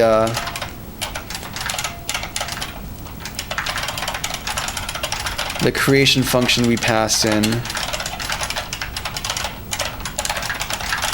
and that's going to create our new game object instance.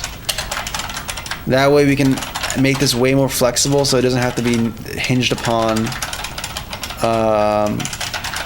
project resources, but instead, not project, what am I talking about? Yeah, project like resources in Unity, and instead have it be hinged upon, you know, whatever method you want to do, whether it be a static creation function or something else. And then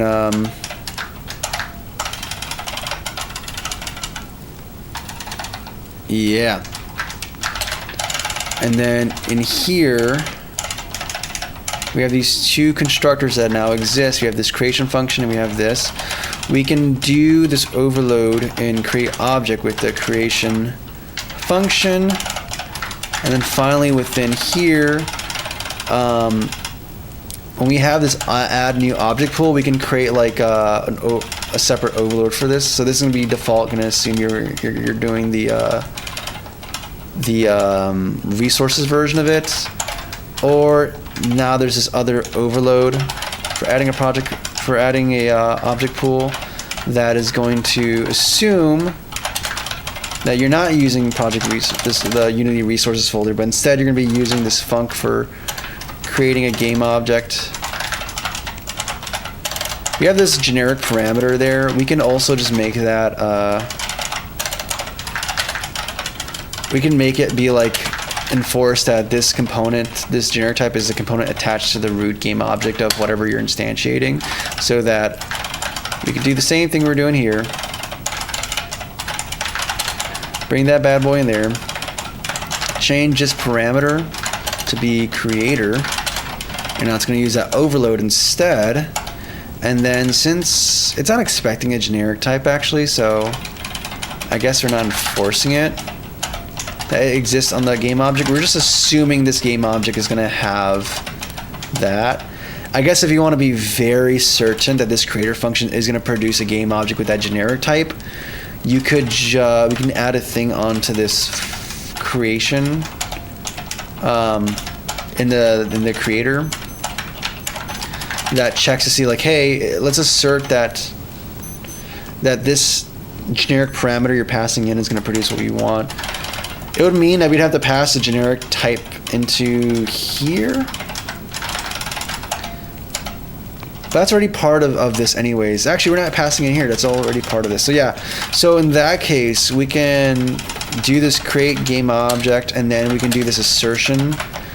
Assert not null. And just do new game object. In fact, actually, within here,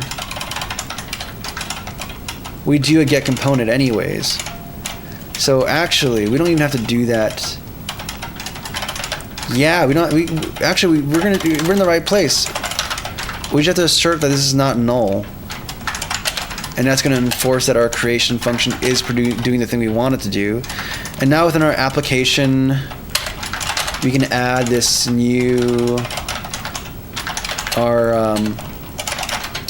public poolable object or object pool system or pooling module, and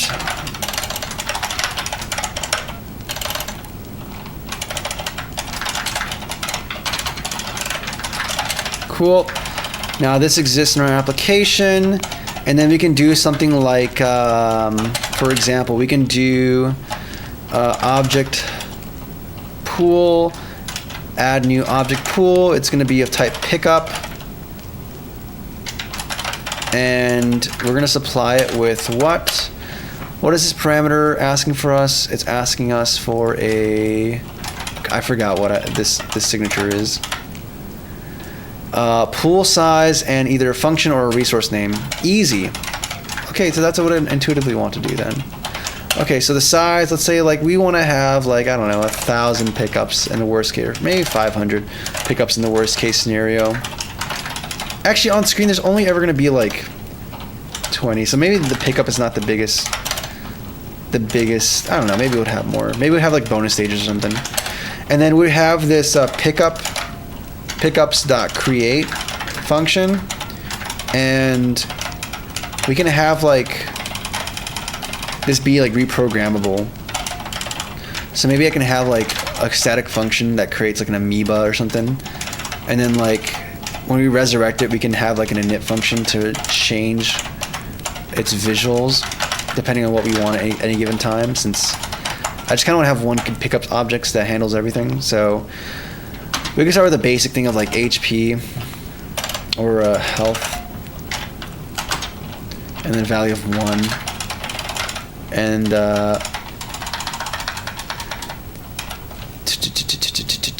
I have it backwards?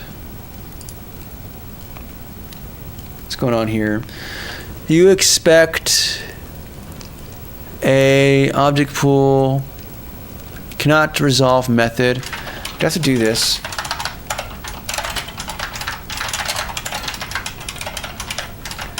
I forgot the syntax for creating a func.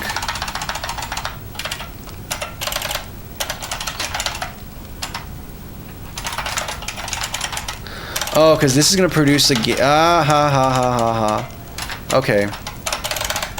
I have another plan. We're going to make another function for this. And it's going to exist just for creation. It's going to be parameterless. And it'll produce things we want to have here that we know for sure should always exist. And then even the sub stuff later.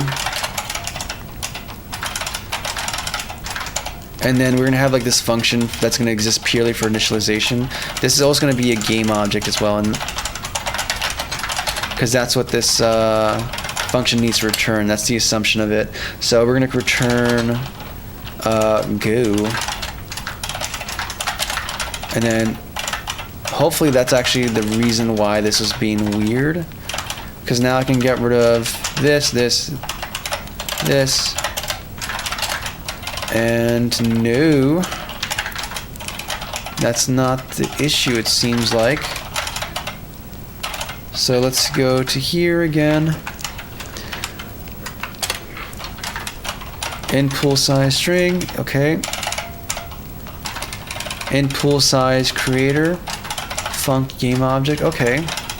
So I would feel like this would be appropriate.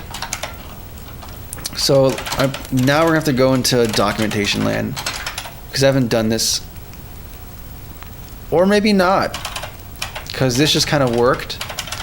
Now we have to change the pickups though, because there's this whole method of handling the lifetimes of these poolable objects, and part of the restriction is that this has to be extend from like a poolable object. No. An abstract poolable object class. And there's nothing of significance that needs to be overloaded, I believe, for this. And that should allow it to be subject for object pooling. And that should be, yeah. And it just has a function for return to pool. That's going to be public and accessible. Cool. So, nice. Cool. Let me catch up in chat real quick, guys. Sadly, no C++. We're stuck in C# land and HL. I like HLSL, but we're stuck in C# land for the next 2 weeks.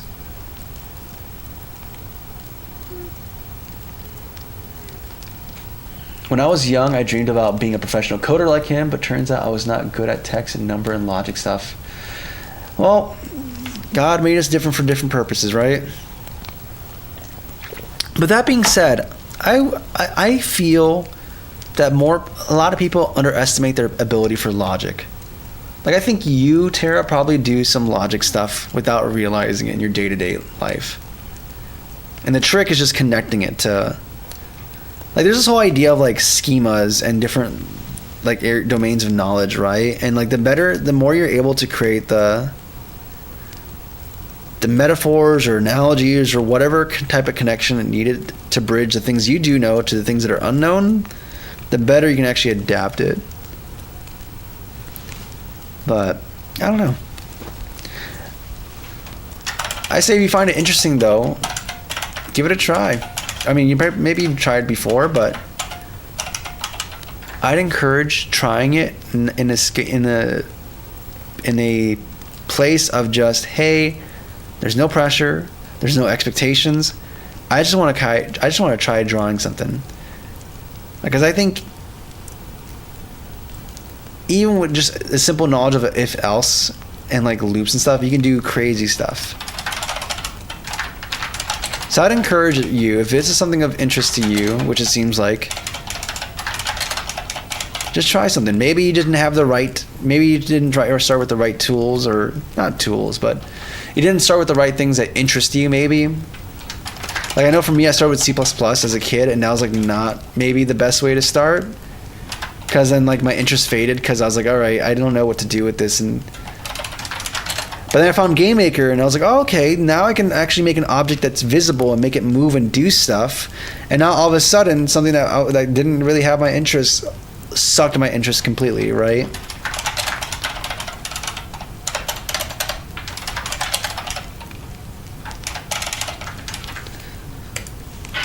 Yeah.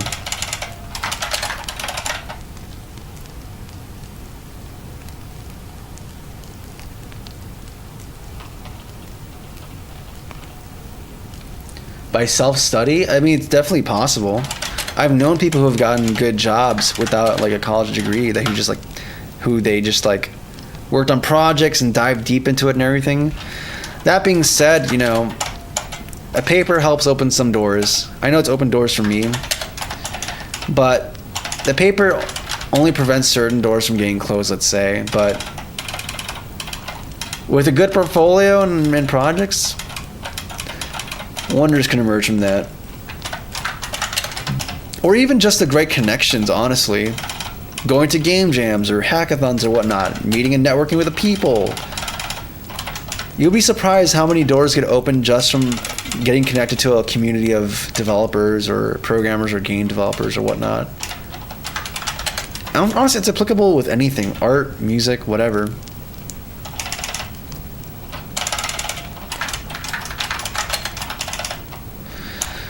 So, is this just gonna work? Like, if I were to press play right now, is it gonna allocate the things I want it to allocate up front?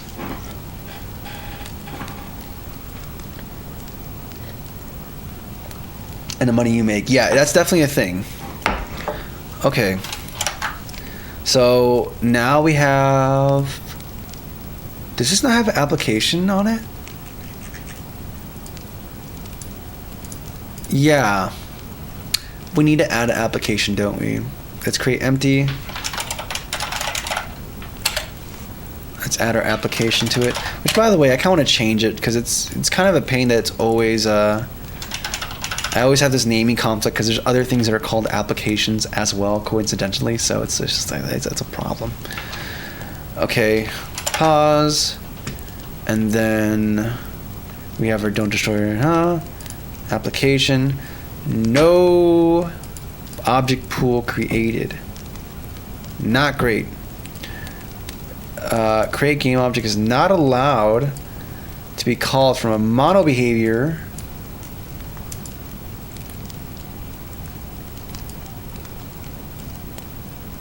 From a mono behavior constructor, for instance, field initializer, call it an awake or start. Where is this happening in? Poolable object 290.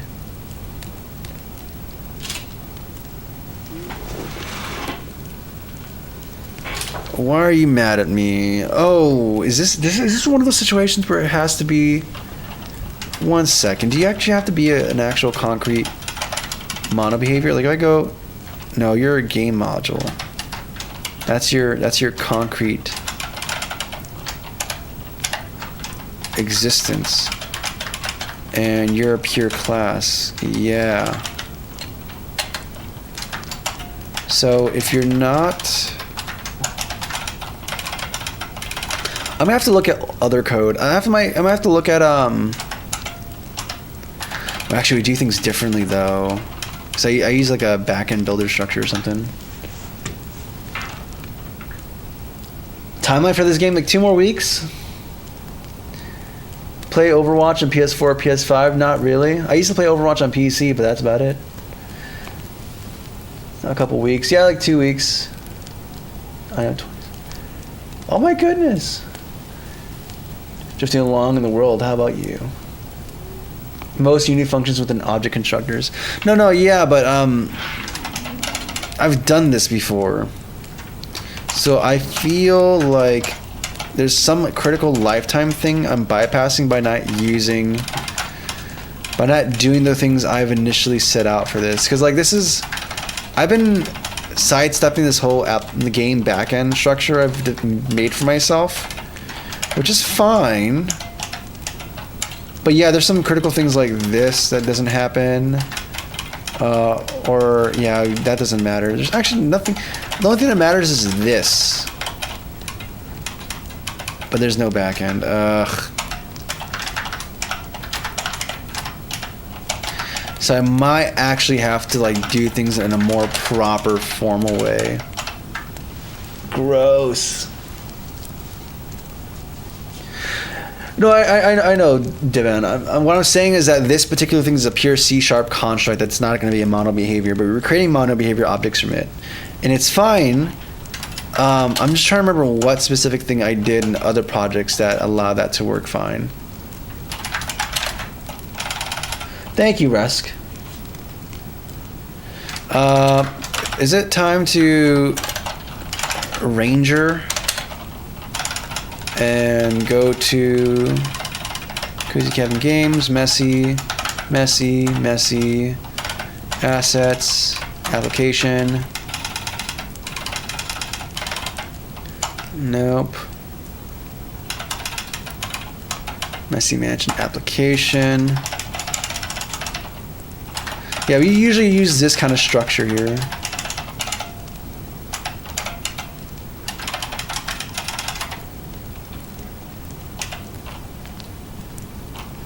And then our game modules. Yeah. I don't know. Yeah, it's nice to have a structure like that. A favorite dish. Favorite dish. That's a good question. Favorite dish. If I had a guess at my own favorite dish, I mean, there's the classics like rice and, you know what? No, ham. Just ham. Cooked ham for Thanksgiving. I just had it. I can eat that for every meal. It's fantastic. It's great, especially like the way my family makes it. Like it's I mean, it's nothing special. I think a bunch of other people do it, but they like, you know, you soak it in syrup and everything. It's just great. I mean, that's just like peak deliciousness. Outside of that, like arroz with gandules, eat that a lot. Always, it's a tried and true Puerto Rican staple. Love eating it. It's always treating me good.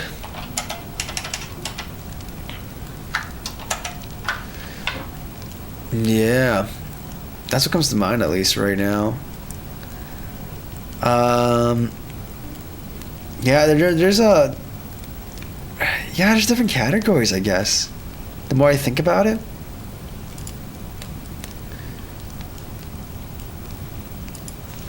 Yeah, so we're creating a new game object here. It's not happy about that. And we have this don't destroy and load on container. Okay, so that's what's odd and weird about this. You know what? I know what's the issue here. I know what the issue is here. I figured it out. It's because I have it as a like an initializer within the class. It can't be done like that. It has to be constructed on runtime after all this other stuff has happened. And then we can do like object pool equals new. And it's going to do everything I desire from it to do. And then if I recompile it, maybe if I force it to like recompile by modifying text. Yep, there we go. Then it's going to be fine. Then it's going to be fine. It has to be a runtime thing. So awake on the awake function. Oh, pasta, that's what's in your mind? Pasta's good too. Fried pastas, I love eating fried pasta. Ground beef and whatnot. Alright, now moment of truth. Does our object pool exist? On dot destroy and load? No! There's still something not quite right happening here with our application. Is there an error happening here? It's happening right after our... Okay, so this is blocking the rest of the state from happening. I mean, we should probably fix it, but I'd rather just test this one particular thing and deal with that. Okay, pause. No. Oh, did I compile though? That's the question. That's a real question. Did I force a recompilation? Re-import. Come on, buddy. I know you want ya. I know you want to.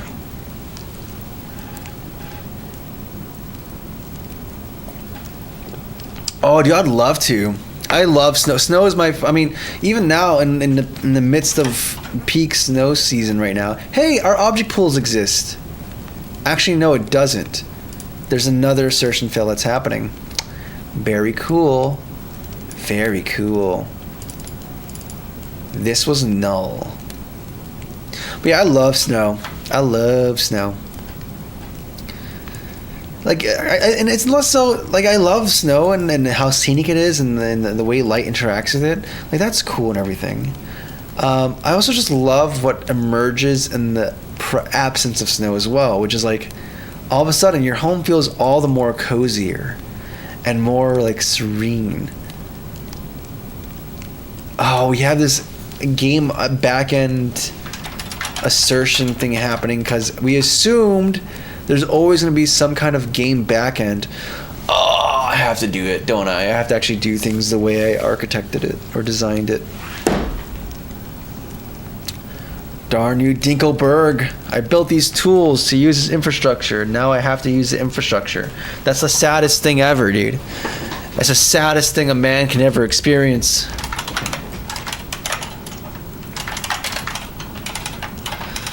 So where do we pass in the backend? We pass it in here. That should be fine to pass in a null object. We have this thing as well. And then we have these things for, because we have to check to see if the object is subject to pausing, and there's a time dilation module, which is cool because we use time dilation, but also not great. I mean, it's needed anyways. Okay, screw it. We're just going to do the things the right way. We're just going to do things the right way. The way I've defined it for myself.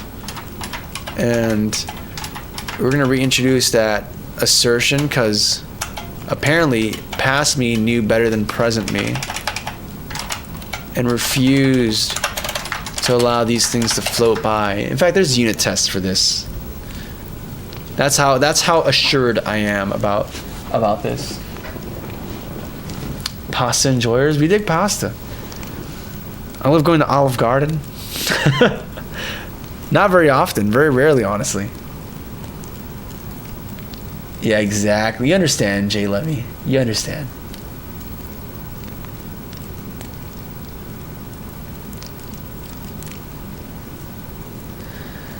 Like a flywheel or a different kind of pooling? Yeah, it's like a flywheel. Like well, first of all, let's consult. Or do you mean flyweight? I think that's the structure you're talking about is flyweight. But let me consult the book, the good book, before we make any discussions here.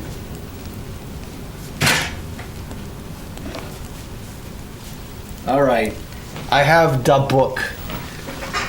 Let's story time, guys. Story time. So we're gonna go into design patterns.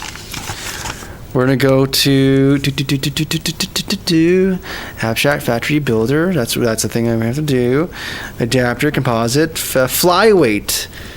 Page 195. Unless flywheel is a separate thing. It might be. There's a bunch of this book doesn't have nearly all. I mean, I guess there's technically infinite amount of design structures. 195. Here we go. Aha. Flyweight. Yes. Quite similar indeed. Flyweight is what you mean? Sweet. Then yes, this is very much kind of what we're doing. Essentially the same thing, honestly. I don't know there's a distinction between an object pool or a flyweight. But no, there's more. You can make a flyweight factory. Actually, I already have that. I already have a flyweight factory. That's actually what we're doing. In fact, I think we've inadvertently created a lot of this stuff. I made this before I got this book.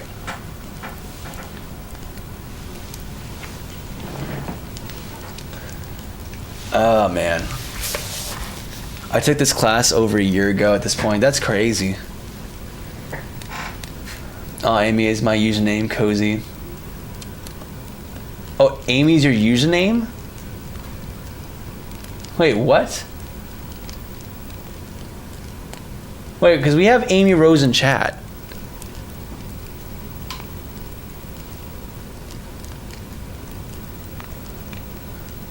Sir, I do hope you eat dinner today.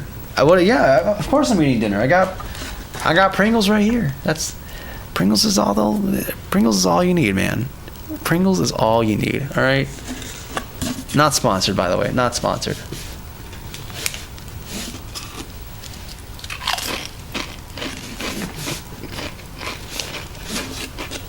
LLMS. Someone hit the AI command.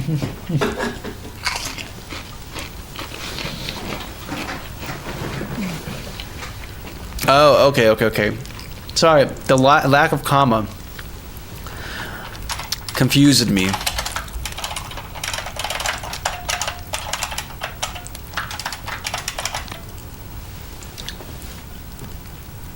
Thank you, Morgan.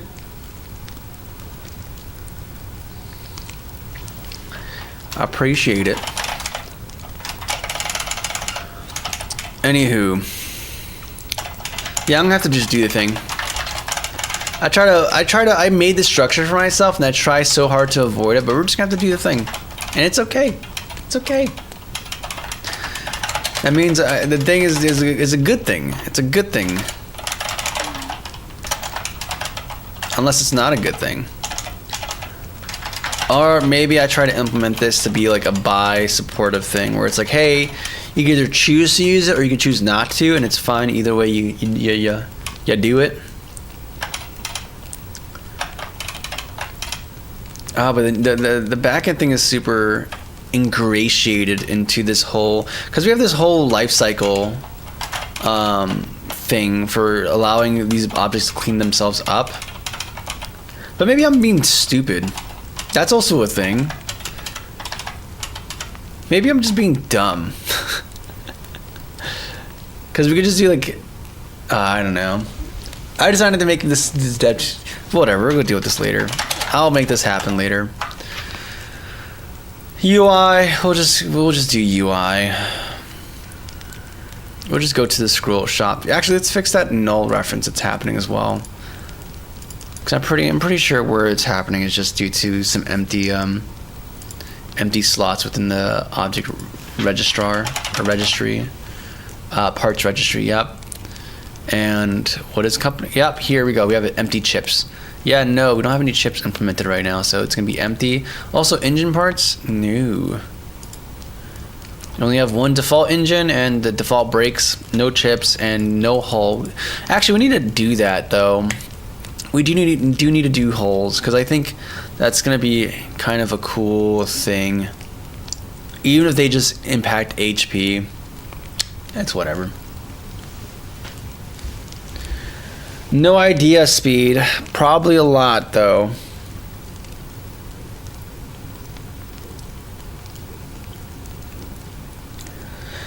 Yeah, I did. Well, I considered making it my own engine from the ground up, Smash, but I don't have enough time for that in 3 weeks, especially if I'm targeting Android. If we're doing Android, I'm like, that's gonna be too much for me. One thing at a time. We'll do a desktop only thing later, and then maybe go from there. So, what is my prerogative here? You know what? I know what my prerogative is. Player. Oh, we have the break fade thing. We have this. We have transform. That's all good and dandy. We have these things that are pertinent for important things. Yes. And then perfect. So you subscribe. Where do we get the current? Here's the current vehicle. Cool. So this, I'd want this to be configuration dot. Oh, is this not even part of the configuration? Oh, I never even included the hull as part of this. Okay, that's kind of necessary. Even if the hull exists solely just to have a health parameter on it, that's still just as important.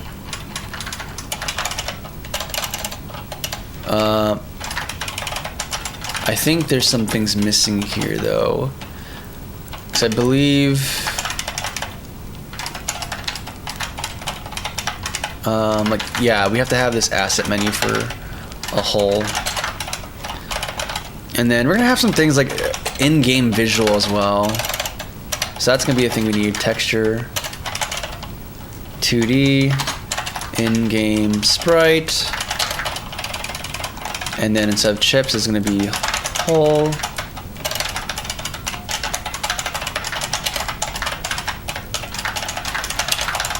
Okay, cool. So now it's gonna do the thing I want it to do. And actually, I'm kind of curious as to this, because we define the vehicle configuration here. We have this default thing. We need to create another thing for hull.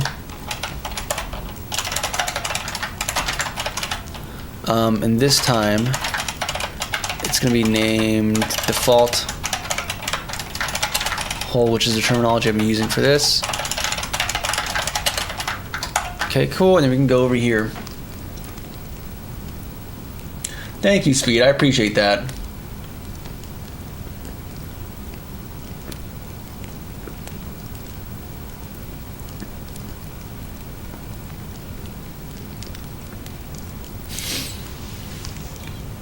Let's see here. Oh, errors galore. Why? Because we didn't have hull here, that's why. Health. Cool, simple, easy breezy, yet effective. Okay. Well, let's bad boy up.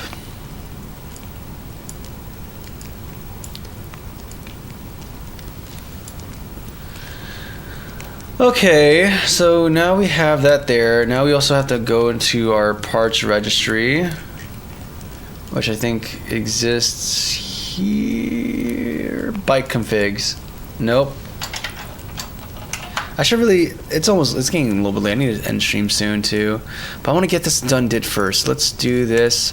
We're going to create our default hull. Let's create parts, hull, and it's going to be called default, so that resources load can get it and be able to find it. And then your price is gonna be like 10 shekels. I don't know, we're gonna figure out this economy later. It's not locked. Menu icon, yeah, we'll do that later. And your health is gonna be like, let's say like 25 or like 10. Like you start really low and then eventually you start getting up. And then I don't know, I'm considering like either having upgrades for hulls or something else, but yeah, and we have to also add this to the parts registry, which I'm glad I conveniently had it here. So we can just add this there. We can add it there. I'm sorry. There we go. There we go. Okay. All right, I'm gonna check this out. Yeah, today we're not gonna do UI. I really don't want to do UI. Let's see here. Easy breezy cover girl. Yeah, I say that a lot. Our backend Spring Boot developer. Thank you, Smart Life. I appreciate it, man.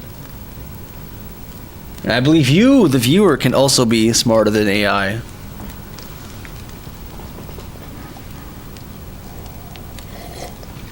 Yes, Morgan. I would be ecstatic. I am ecstatic to hear that. As use it for its supposed. Oh, wait, what?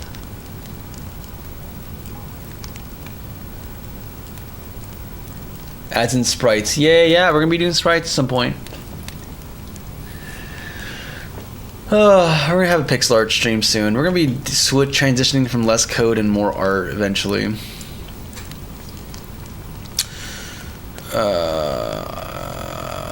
I just don't want to deal with this. Okay, let's just load. Could we press play and have it not throw anything? I mean, it's gonna throw an assertion failure because of the object pool business, but aside from that, and that I know what's going on. I'm just a little too lazy to try either forcing or building the thing I have in mind. I might just do that off stream.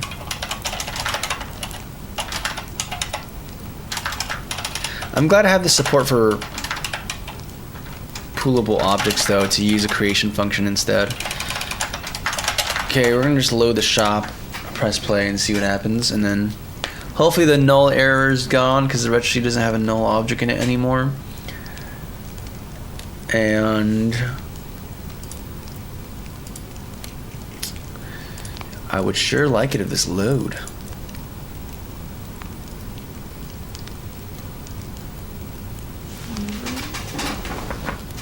Hey, and do you see what I see, guys?